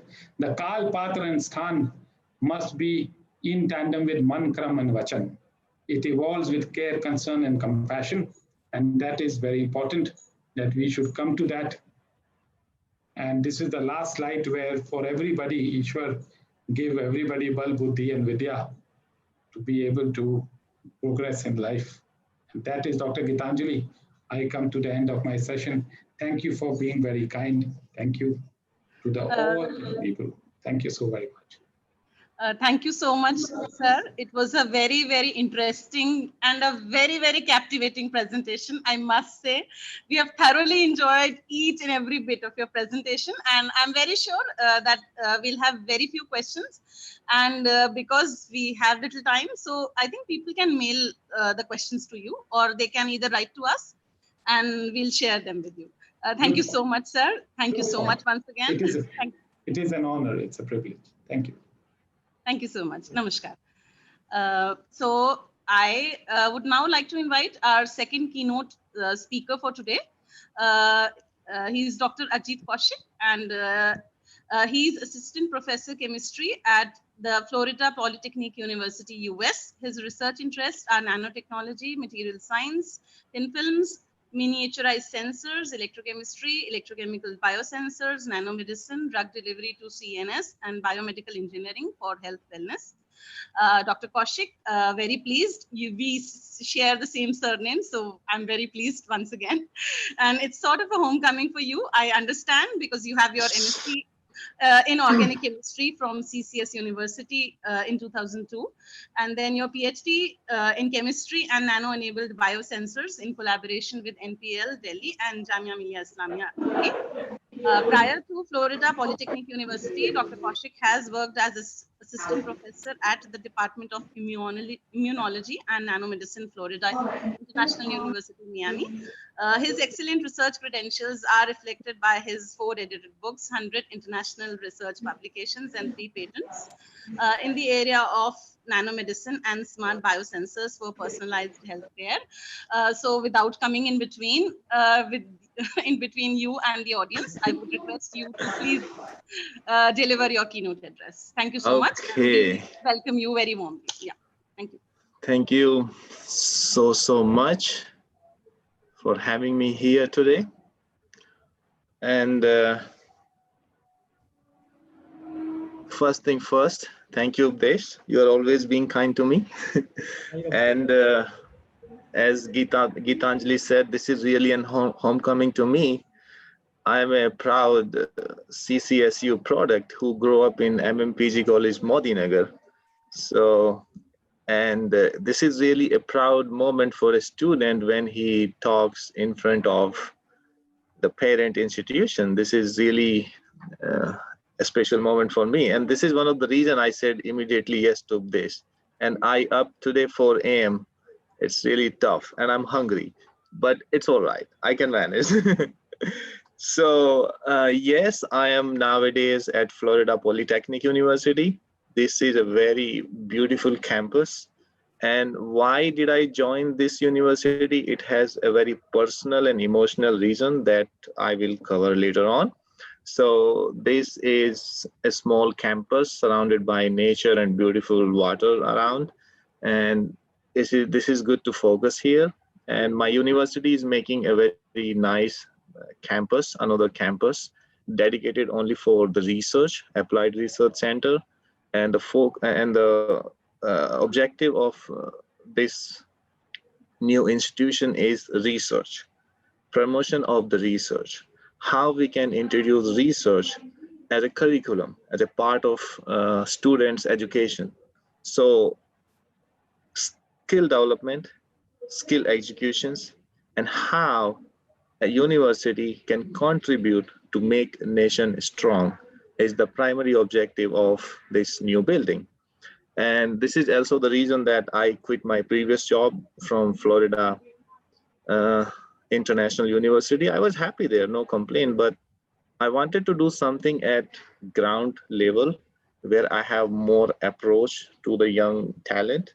And over there, I can polish their approach, their how to design something that can transform to a technology. And this is the part of my educational training as well, because I grew up in MMPG college. And by the time I did MSc, I have no idea what is research. But over the time, I started loving university life. So to pursue my career in university environment, I have to work in university. And to work in university, you have to join university in some capacities. So then I decided research is the primary requirement for me that time to pursue my career. So having this in mind, I went to National Physical Laboratory. I joined National Physical Laboratory as a project assistant. That time I had no idea what I will be doing there and why did I join over there. The first thing first, this was the only option for me to utilize my time with reference to my interest. So I love it a lot. And one thing I learned at NPL that, yes, as Dr. Taneja said, economy. And Dr. Khare says, quality work. If we combine them, quality work with aspects of economy, this is all India need. So if every university in India think like that, then I'm telling you, we don't need separate research institutions. We can build that culture in every university. So this is one of the focus I would like to highlight in my talk today. So we are talking about research article explained by Dr. Khare, and then economical impact as highlighted by Dr. Taneja, and then input of Dr. Tiwari. So we have research, writing a paper, economical impact, and a better combination of skills, hard skill and soft skill.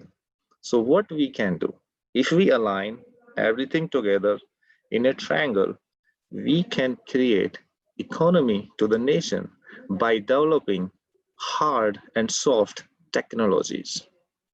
So we can be good in making technology which are applied in applied sector, in biomedical, transportation, in everything. And soft skills means we can provide services to all over the world by having expertise in soft skills like writing opening institution of scientific writing and making writing patent disclosure and having a patent. This is history. Every country who is progressive have more number of Nobel laureates. Nobel laureates is another aspect. The country who are having maximum patents have more startups, and startups are the backbone of a country. Why America is one of the best country? Because they have most successful startups. And why startups are successful? Because they did not buy license. They create their own license. First, they did research, they patented it, and then to commercialize that a particular product, they explore other ventures and make a company. So this is all about having a number game. And I understood this number game during my training at NPL, because NPL is India's oldest research laboratory that deals with the standard. So NPL manages the standard of every product which are in India. So if a product is not up to the mark, if the product is not demonstrating certain numbers, then product is failed. So that thing I learned from NPL with the leadership of Dr. B.D. Malhotra. He was my PhD advisor.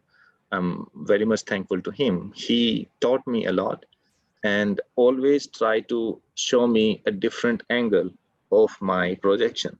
Because as a young guy, you always have a lot of things in your mind, body, and brain. You think that you are the only correct person in the world. Other than you, everything is against you.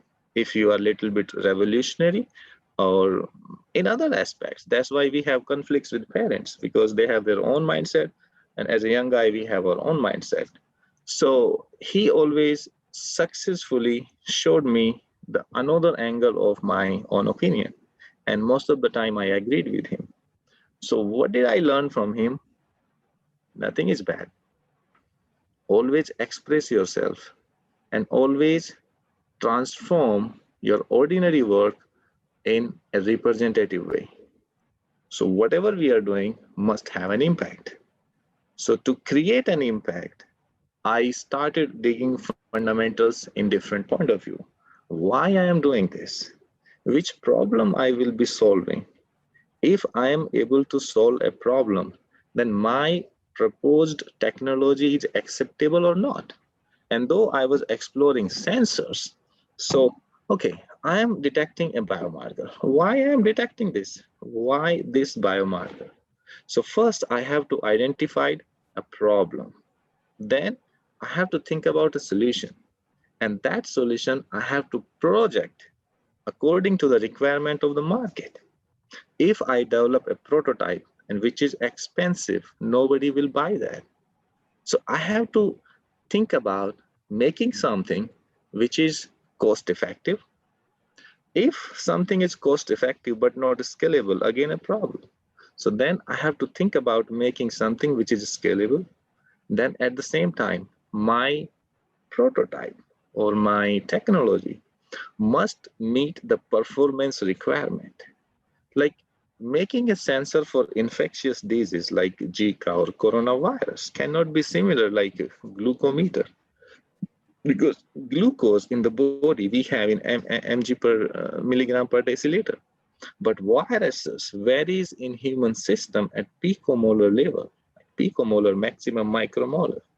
And a sensor is not only to detect a disease. Now sensing technology is become the part of a disease management. In disease management, we have to detect a particular biomarker at early stage. Second, we have to perform testing often so that we can see the prescribed medicine is working or not. If medicine is working, that particular marker will come down. But if the variation in marker is very low, like at picomolar level, conventional system will not work. We have to have a very, very sensitive and selective sensing prototypes. And these prototypes must be easily calibrated and validated. So all these things I learned at NPL. And it's very common. अगर बुनियाद मजबूत है तो building अच्छी होगी, वरना सब गिर जाएगा. So that's why this is my request to my fellow and colleagues here.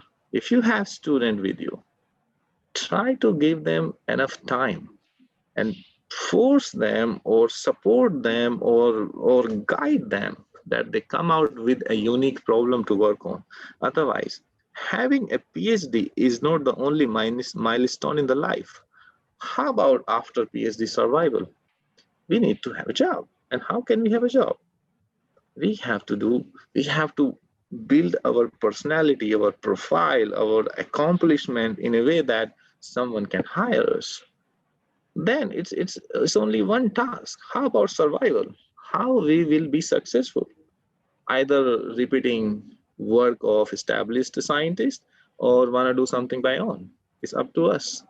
But I think if we are doing something creative that involve independent thinking, execution, strategy, planning, right team, and right work at right time, is the foundation to get success in science. And whatever I said just now requires hard and soft skill, as perfectly explained by Dr. Tiwari. Very appreciated, very good talk. And having this knowledge in view, I came to America and joined electrical engineering department at Florida International University. So my expertise at NPL was to develop a prototype, sensing prototype. But I had no idea how I can transform a prototype into a device. So here my postdoc advisor was Dr. Shekhar Bhansali. He's a very well-known nanotechnologist and known for fabrication related research like MEMS and biomems. So he gave me a task. Yeah, gee, I have a project from defense and we have to quantify the pain. How can we do that? I said, this is really new to me and I need your guidance. So he was very kind enough, but he showed me a very big picture. Imagine if we can quantify pain, then we can solve a lot of problems. If we know how much pain I do have right now, I can go to the doctor, say, hey, my level is this and what should I do? Or don't go to doctor, read some books. I can listen music, I can have vacations, I can travel, I can eat whatever I want, something, I can dance, I can listen music. So it turned out that psychological stress means pain. It's also related with a biomarker, which is cortisol. So cortisol is known as a psychological stress biomarker. If we can quantify that, we can solve the problem. So I executed my knowledge of PhD to make an immunosensing prototype using nanotechnology to detect that biomarker selectively at 10 picomolar level. So I just made the prototype again with reference to the new problem, and my training at NPL was the foundation for that. So then new team came into the picture. They used my prototype, integrated that tiny chip, 1 mm by 1 mm size, into a microfluidic manifold, which is useful for automated sampling and for precise detection. And then they connected this manifold with a miniaturized potential state, and within 4 years, we were able to make a device. And that device works, which is proprietary of Florida International University. I am not a part of that patent because idea did not belong to me. I executed that idea. I published 7 research papers with reference to that. So my point is that if you work hard in a well-defined way to solve a problem that has a meaning, you will always get credit. Okay, I don't have a patent, but I have 7 research publications with citations more than many hundred. So always keep intention very clear, give your best. If we are in that directions, we will be motivated, we will be happy side, we will have a less complaining nature, and we will try to contribute most. The other way to get success in academia is try not to have complaints. Never complain, because there is always a way. I believe in this strongly. There is always a way. Don't waste your time in complaining. I have changed many groups, and still I have good reputation everywhere because I don't believe in complaining. I just try to do my best. That's it. So this is one part of my life. Second, the project was over and department was running out of money, but I needed a job. And this department did not want me to go. So they helped me a lot and fixed my next job as a research assistant professor in medical college. So I am a chemist who know how to make materials, how to make sensing prototype, little bit more idea about device integration and making systems. What can I do in medical college? So they gave me a task that, hey, you have to develop a very smart nanomaterial that can bring a drug to the brain. And not only taking drug to the brain, we have to release that drug whenever we need. Can you believe this? This is called guided delivery and controlled release of a drug. And we were dealing with the project to make a medicine for neuro-HIV. Because HIV, we all know HIV is an infectious disease, and the virus associated with this is HIV, which is very smart. This virus can go to the brain easily and sleeps over there. This is called latency. So HIV virus is always in two forms, active form and latent form. Latent form is non-active form. So there is no way to find out this latent virus. This can activate again and infect the whole system. So now the challenge is that FDA has around 42 anti-HIV drugs, which can kill that virus, but these drugs cannot go to the brain. So if the virus is in the brain, that virus come to the body again and infect the system. So we have to send drug to the brain. And all the anti-HIV drugs are toxic. They can damage our system.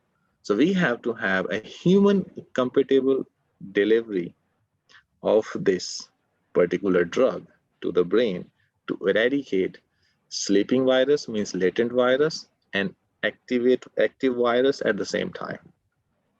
So this, I was thrilled. I said, I don't know how much I do know about this field, but I will try my best.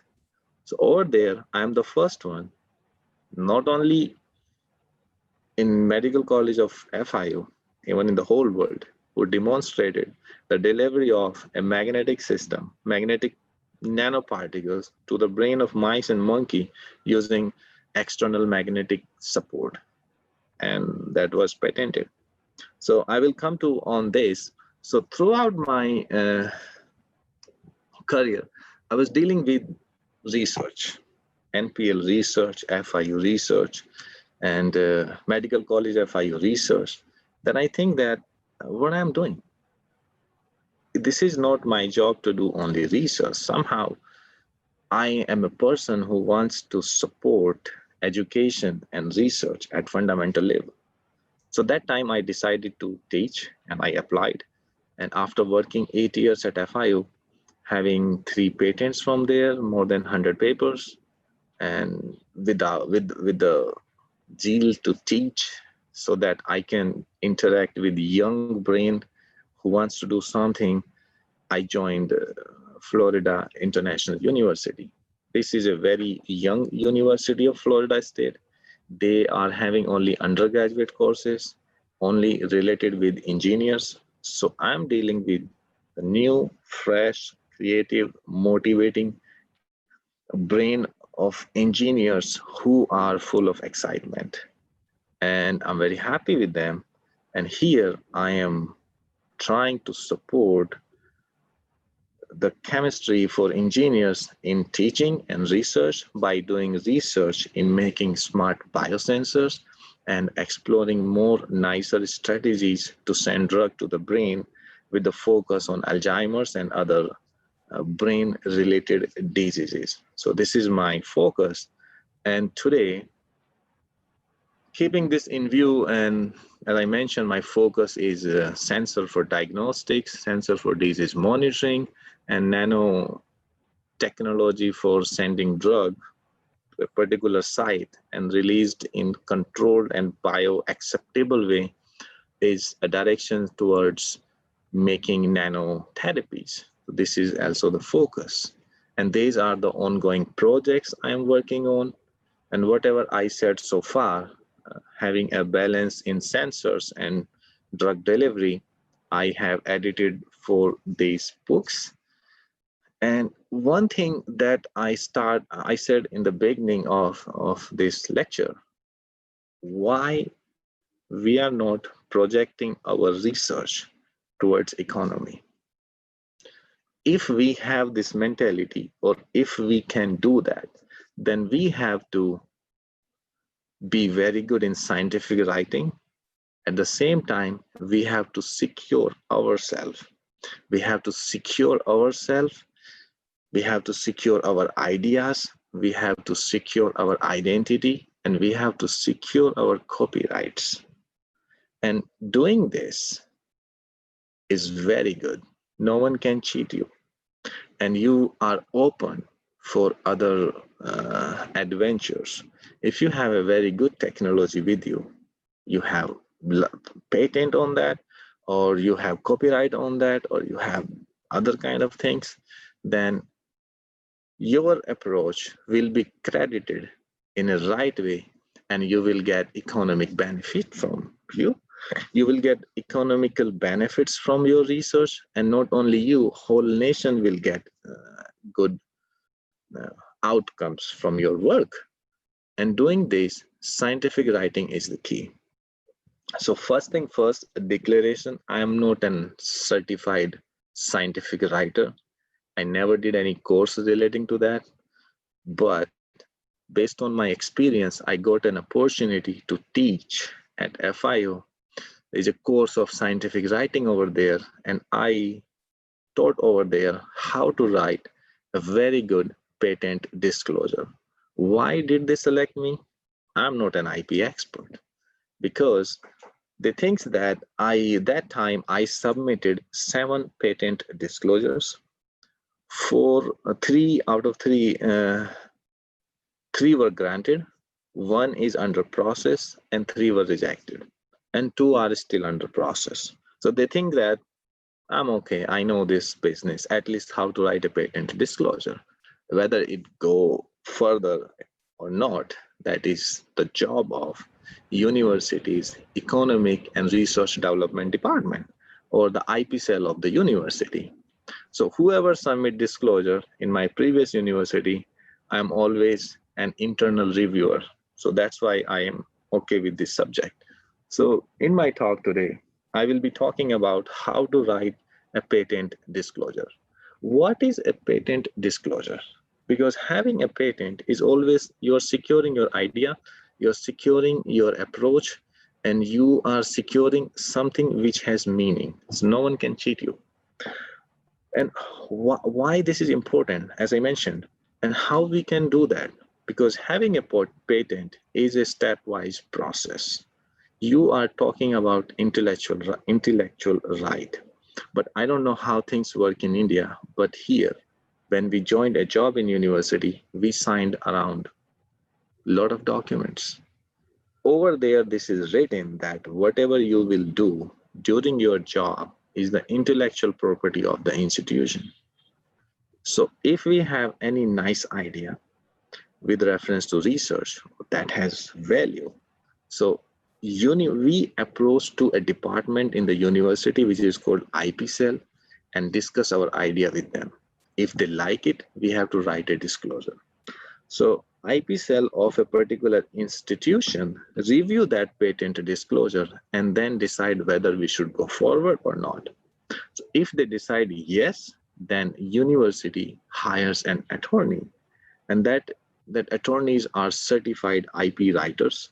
They draft a very good patent application, have all the claims with reference to your research this way or that way.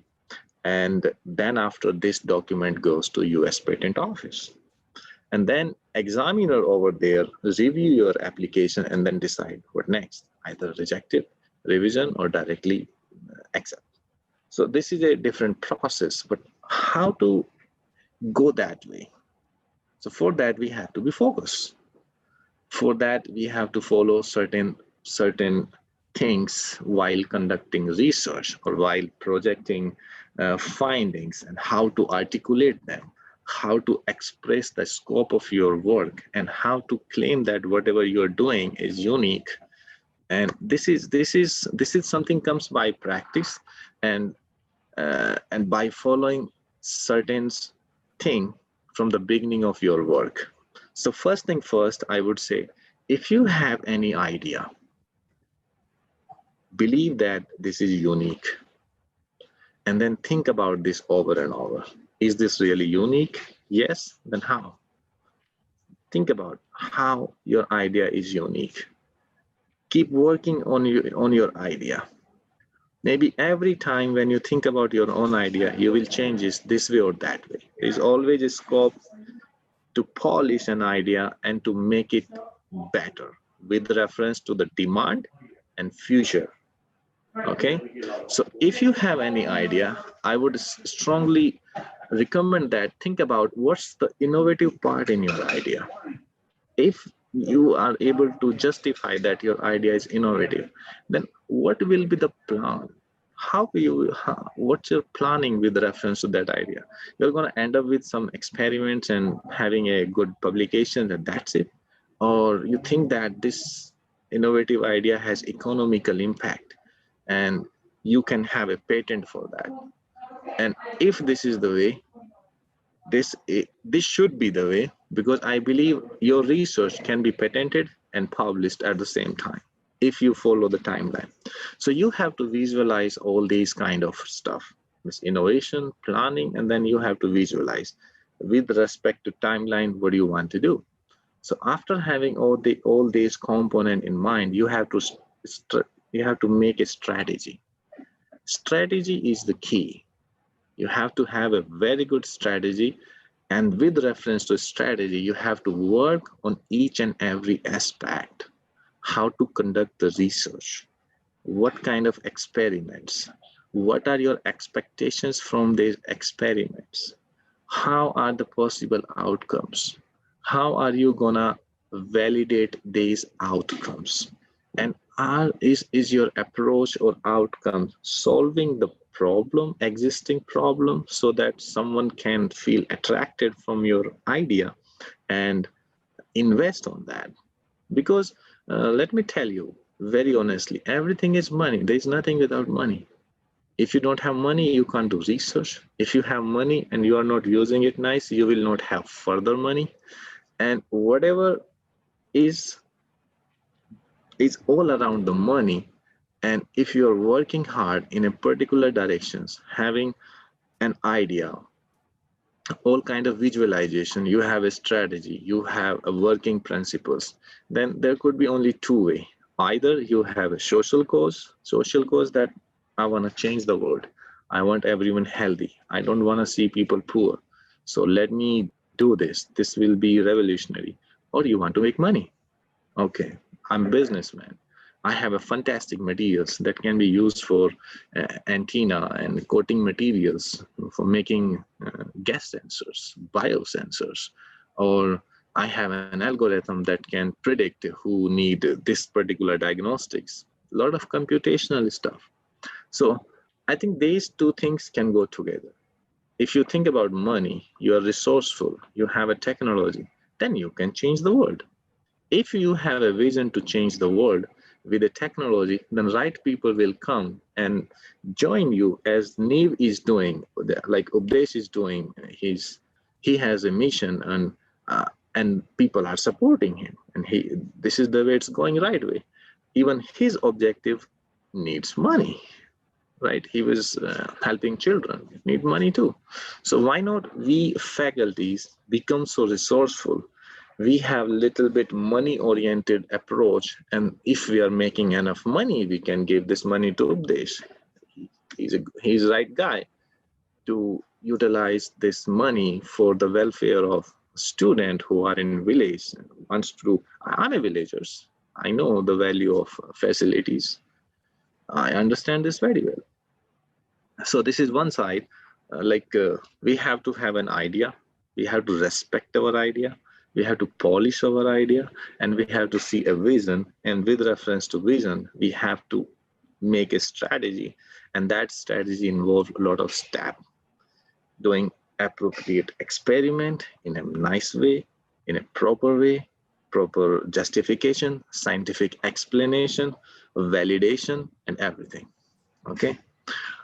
So if we are thinking about making money for good cause, or correlating our money, correlating our research for generating revenues, then we have to have a path, and that path is very hardworking. But let me tell you, it was very difficult to do research. It is very difficult to do research now. Why? Because Einstein, Tesla, Edison, kind of scientists have captured everything already.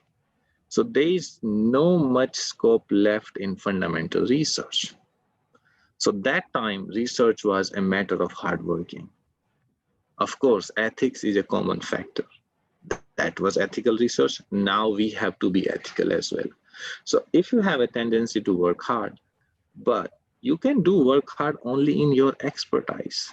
If you are a material scientist, you can make materials by working hard. But if you're thinking about economical impact that involve a teamwork, you have to have someone who can tell you what next in a proper way with respect to timelines, so that you don't lose time and things will come with respect to requirement of the market. So in that case, along with the tendency of hardworking, every scientist should be a little bit smart also. So we have to be hard worker, but at the same time, we have to be a little bit smart work approach. We have to adopt smart working approach too, by collaborating with somebody. If we are thinking about business, then we should have someone from the business who understands it well. If we are having some ethical issues, then we should have someone who knows IP, HR. These things are very important. Without this team efforts, we cannot go longer. Like, we can do some work, maybe we may have a patent, nobody will come to us, nobody will think about the licensing, then it's all will be a kind of exercise. We not go far. If you are planning to go far, then you have to have appropriate expert in your team. And this is the key. Why this is important? When we write a research paper, having very good, so self-claimed, very good hypothesis, and very good write-up, nicely done experiments, good data, and we feel it like this is miracle, man, best work of my life. We submit this to journal, and journal send it to review, and how reviewers look at this. So this is the way reviewer always look our work, because reviewers' work starts where we finish. Then they dig inside and tell us, hey, non-scientific explanation, you are not clear. You did not compare your work with state of the art. What problem you're solving? They can say, I agree you're solving a problem, but this is not economical, or you have adverse environment health effect, or it's going to damage the environment. So this is the way a reviewer looks our work. And this happens in more than 95% cases. And this is only about the research paper. But how someone can do research in the lab? First thing first, it's important to have a lab, and that lab belongs to a professor. I'm just talking about academic setups. And that professor has to have facilities. And how these facilities come? Only up to some extent, university can help having common characterization labs, but most of the time an advisor has to arrange everything by himself or herself. So they write proposals to the funding agency. So this is the way they write proposal, combo, project, everything seems like working. Even you can sleep on the road like a moving home. And then what happened? This is the way reviewers say, hey, your idea is good, but you're lacking this, you're lacking scientific approach, your rationale is not clear, this thing, this way, this way. So this is the way they look at it. So what next? Don't get nervous. This happens with everybody. Probably this will happen sometime with Edison and Tesla, but they are not telling this. So in that situations, always try to understand the comments of reviewer, analyze them, and check how can you resolve them. So if you can resolve them, you can resolve them if you are optimist. Always think about better way. If reviewer reject your paper or your proposal, but at the same time, they give you expert opinion. If you are executing, if you are resolving, addressing their queries in your next submission, maybe you can publish that paper in much higher impact factor, as I did many times.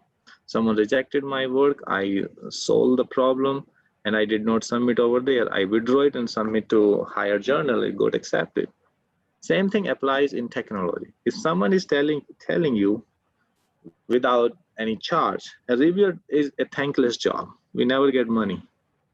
So reviewer is a reviewer as an expert, consuming his time thanklessly and telling you, hey, fix this component in your research. I should be thankful. Dr. Kaushik, I am sorry. How much time I have? 5 minutes, if you can. Okay, then I will not go all the way. I'm gonna wrap up. So it's all right. So this is the way we have to always think about a balance. It's very easy to see a balance in research, but actually it's tough. Can you see the right-hand side picture?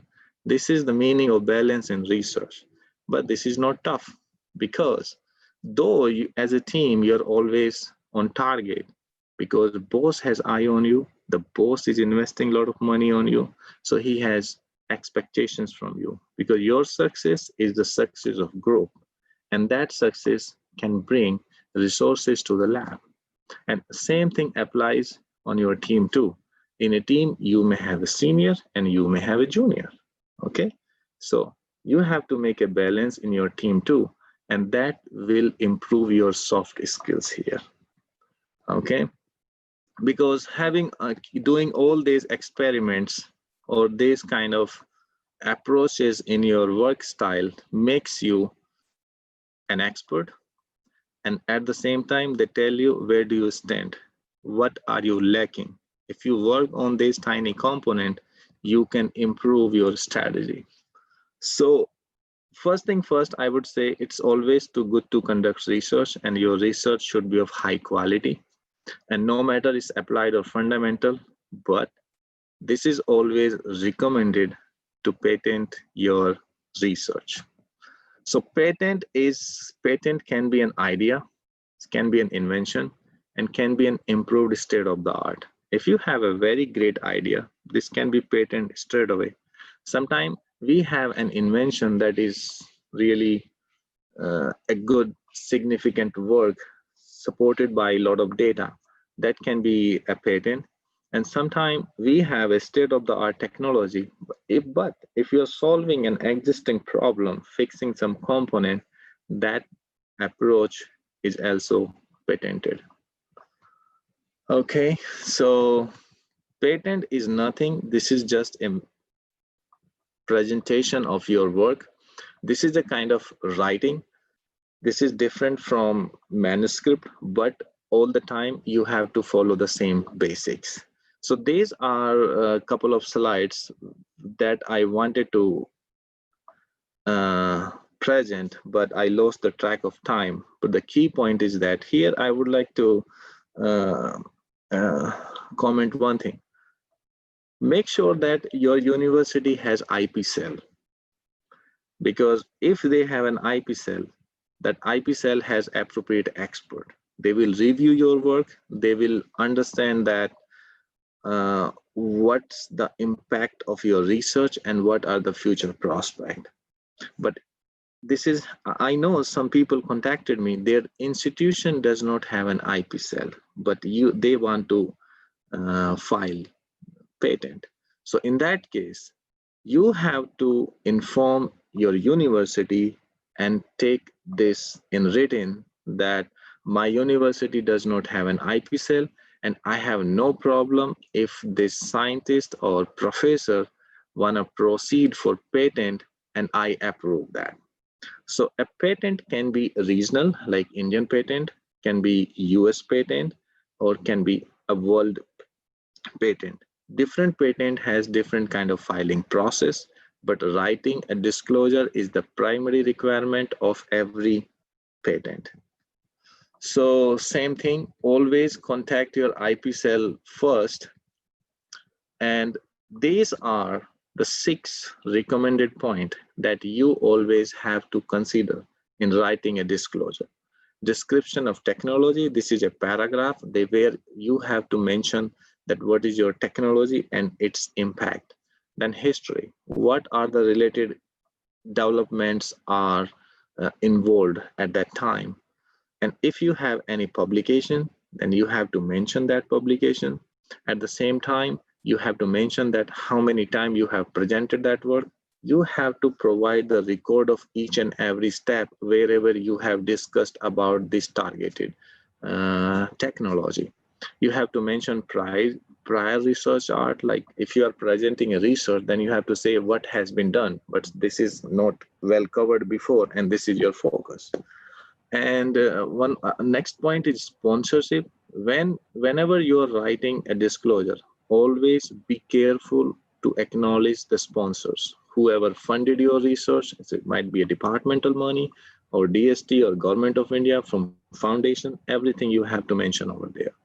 And this number 6 is a very, very important part, that you have to mention the economic impact of your research and how this research can affect the market right now and with reference to future prospects also. This is also very important. So I think whatever I said in 6 points are in detail here. Sponsorship, yeah. So I can send this presentation to Updesh and he can share it with you guys. So this is something about my research. As I mentioned before, I am dealing with developing nanomedicine for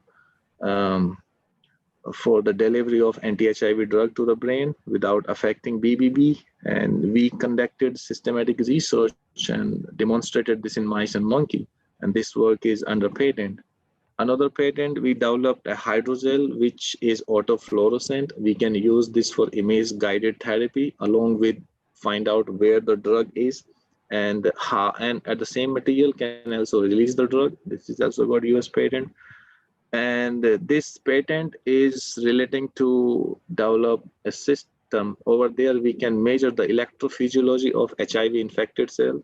This is very important. This technology can replace the use of RT-PCR and ELISA, which is very cheap, and we don't need big lab. This can be useful for understanding that this therapy is working or not.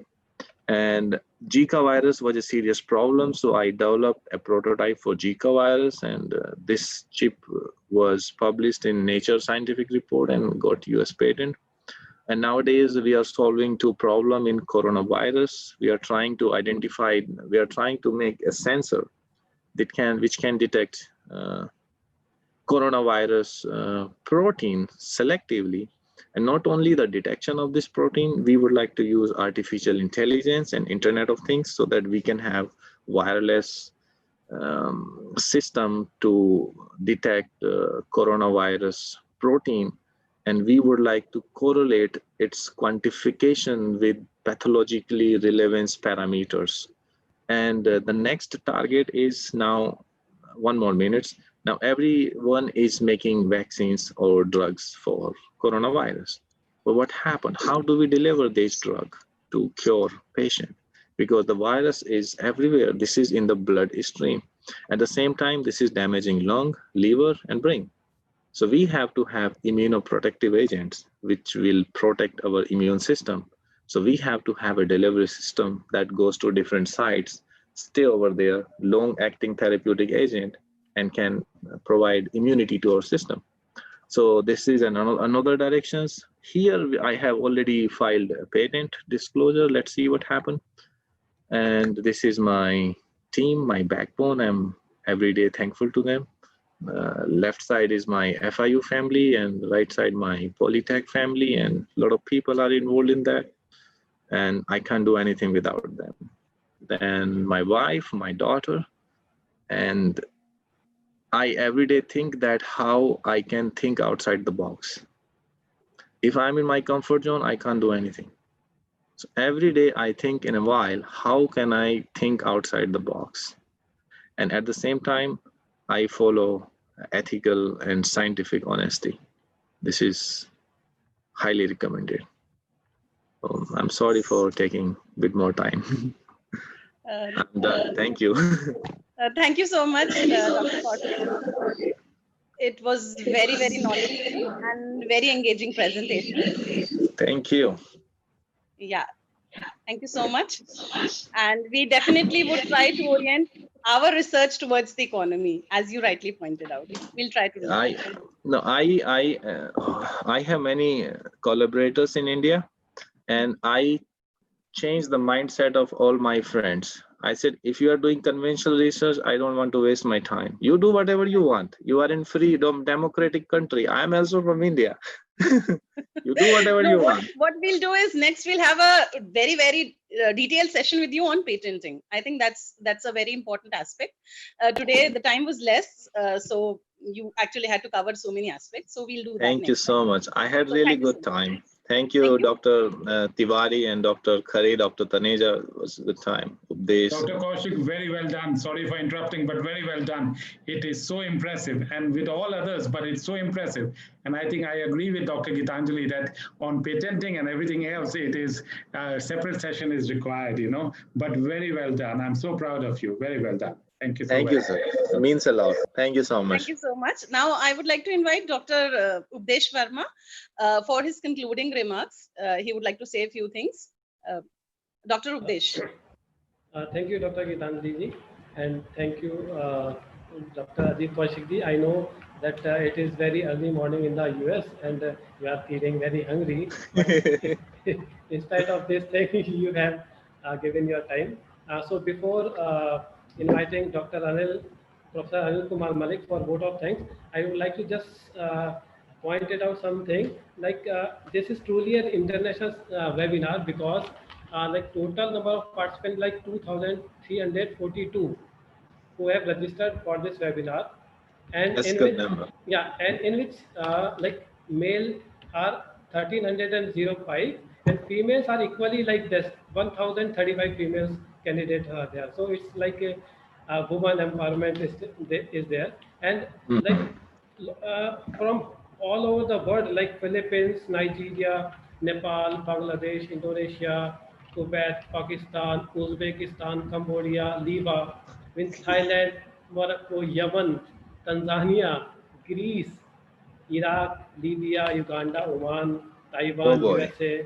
There like lot of participants are participating in and taking knowledge from you all people, and it's like a good thing. And like you can see like more than 100 professors and more than 200 associate professors and more than I think 900 assistant professors and more than 900 students are taking part.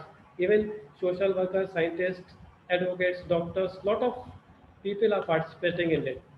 So it's truly an international webinar and you people make it happen.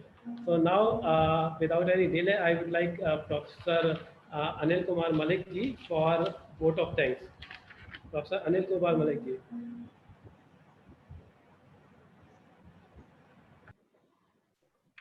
Thank you, Des. Sure, sir. Thank you very much. Then our most distinguished chief guest, Professor Avinash Khare, Sikkim Central University, Gangtok, patron of this webinar, Professor N.K. Taneja, Honorable Vice Chancellor, CCS University, Meerut, distinguished speakers, keynote speakers, all invitees, participants, and dear students. A very warm good evening to all, one and all. I deem it a great honor to propose vote of thanks to all who helped us in making this international webinar a resounding success. First of all, I would like to propose my hearty thanks to our chief guest, Professor Avinash Khare, my favorite plasma physicist, in fact. He's a very good teacher too. He's a very good researcher and very good teacher. For sparing time to grace today's seminar, he very well connect how writing of papers are important to present our work, to make it useful. Thank you, sir, for your enlightening address. I express my profound gratitude and hearty thanks to our Honorable Vice Chancellor for his gracious presence in the seminar. He is always kind enough to support all academic activities, especially with the physics department. Although for whole university, but especially for physics department. I would like to thanks to our distinguished speakers, Mr. Sailesh Tiwari, who very well explained how soft skills are important to run an organization, to make it a success, because without teamwork, neither research nor economic activities can we succeed. I also express my heartful gratitude to Dr. Ajit Kaushik. He was a student, basically, I would like to mention here, he was a student at College, Modi Nagar. Probably he don't recognize me when I joined as a faculty over there in the Department of Physics. His junior Arun Kaushik, I hope that you... Yes. Arun Kaushik, yeah. So, and he was very well known that he published around 34 papers while he was in PhD, during his PhD, if I'm correct. Yes. He may correct me. So he was very, even at that time, he was very fond of publishing papers or working hard, in fact. So really very enlightening lesson, lecture you have given, especially your connection of research with economics and economics with research, and vice versa. How important economy and research are, or how their interconnection is important, and how writing skills can intervene, can enhance both things simultaneously. So thank you, both of you. I would like, of course, our organizing committee members, Professor Birpal Singh, convener, Dr. Geetanjali, Dr. Updesh, organizing secretary, and other members deserves a special mention, because without their hard work, this beautiful and enlightening webinar could not have been possible. So thank you very much, all organizing committee members. The last but not the least, what overwhelming response from the audience. They deserve a special mention here. I really express my sincere thanks to all participants, invitees, and all students for patiently listening all the lectures, because I saw that there was no disturbance at all at any stage. So they really deserve a special thanks for that. I believe all of us are going home with some special knowledge in our treasure. I again express my heartily thanks to all of you. Thank you, sir. Thank you very much. Thank you very much to all for listening patiently all the things. So it's now at the end of the same webinar. Before ending, many of the people would like to give their feedback. So I am going to allow participants to unmute themselves so that they can unmute themselves and say about something about the webinar. So you can unmute themselves and give your feedback.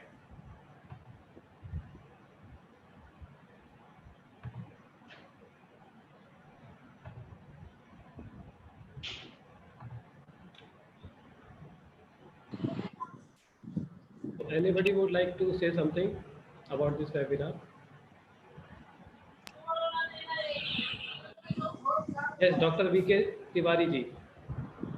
जी बहुत अच्छा लगा, specially Ajit Kaushik sir का, और उससे पहले एक Shailesh Tiwari sir ने जो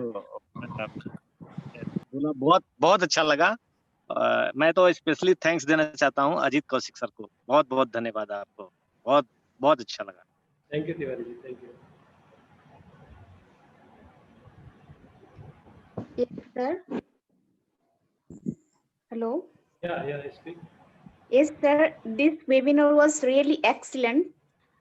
इतना अच्छा, इतना मतलब क्लियर, जो भी इंफॉर्मेशन दिया है इतना क्लियर, इतना अच्छा लगा sir. Thanks a lot.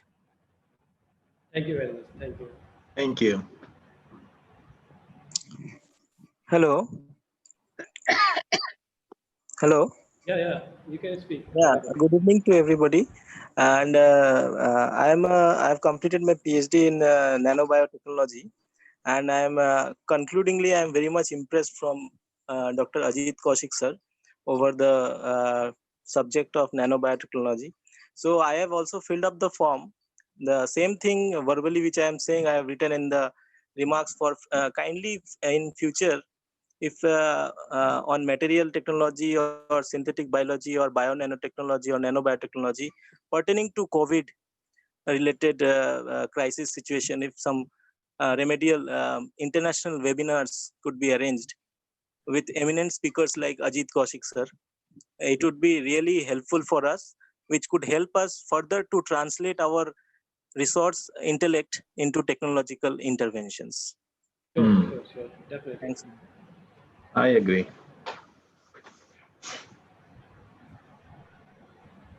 So anybody else would like to say something? May I, sir? Yeah, sure. Yeah, good evening to everybody. And I would like to thank the organizers, Neve, for this particular session. It's been brilliant. All the talks have been so good. And the first talk that Professor Khare gave, that is, I think, summarizing an entire book in 10 minutes. I think anybody who wants to take a class in scientific writing needs to just probably put those 10 minutes in front of the students first. And then I think it just summarizes everything so beautifully. The second session also was so good, focusing on soft skills. And the last one, I think I have no words for that. That was just, again, amazing, because I am a biotechnologist and a biochemist.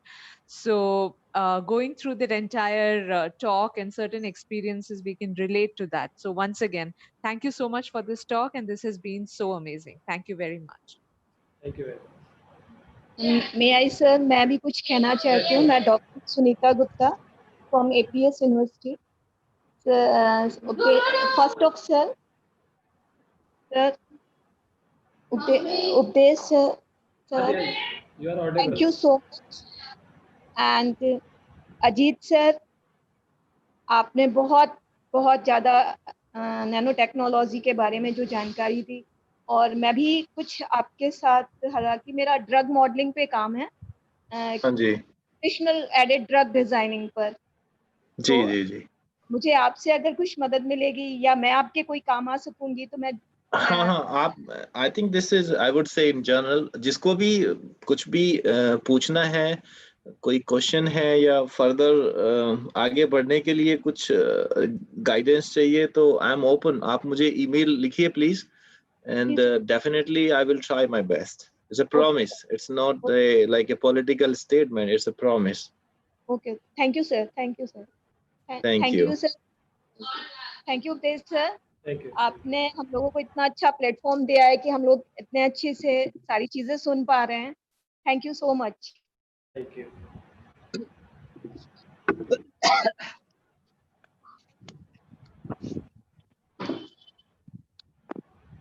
Okay, so if everybody is done, then if anybody wants to say something, it's open now. You can unmute yourself.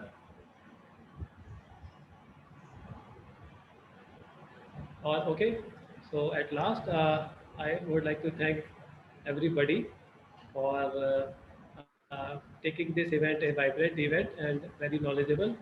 So hope I sent you all that feedback form on the WhatsApp as well as Telegram group. So please fill the feedback form, and definitely we will share the certificates on the Telegram as well as WhatsApp groups within a week. So thank you very much, and hope we will do the same webinars in future also. So thank you very much all. Thank you. So now. Thank you very much. Thank you. बहुत बहुत धन्यवाद. Thank you, Sally sir. Thank you, Sally sir. Thank you. Thank you. Bye bye. All the best. Bye bye. Thank you, sir. Bye Thank bye. you. सबको bye. Thank you, ji, thank you. Okay, bye bye. Have a nice day. आप सभी को भी मेरी तरफ से नमस्ते, bye. Okay.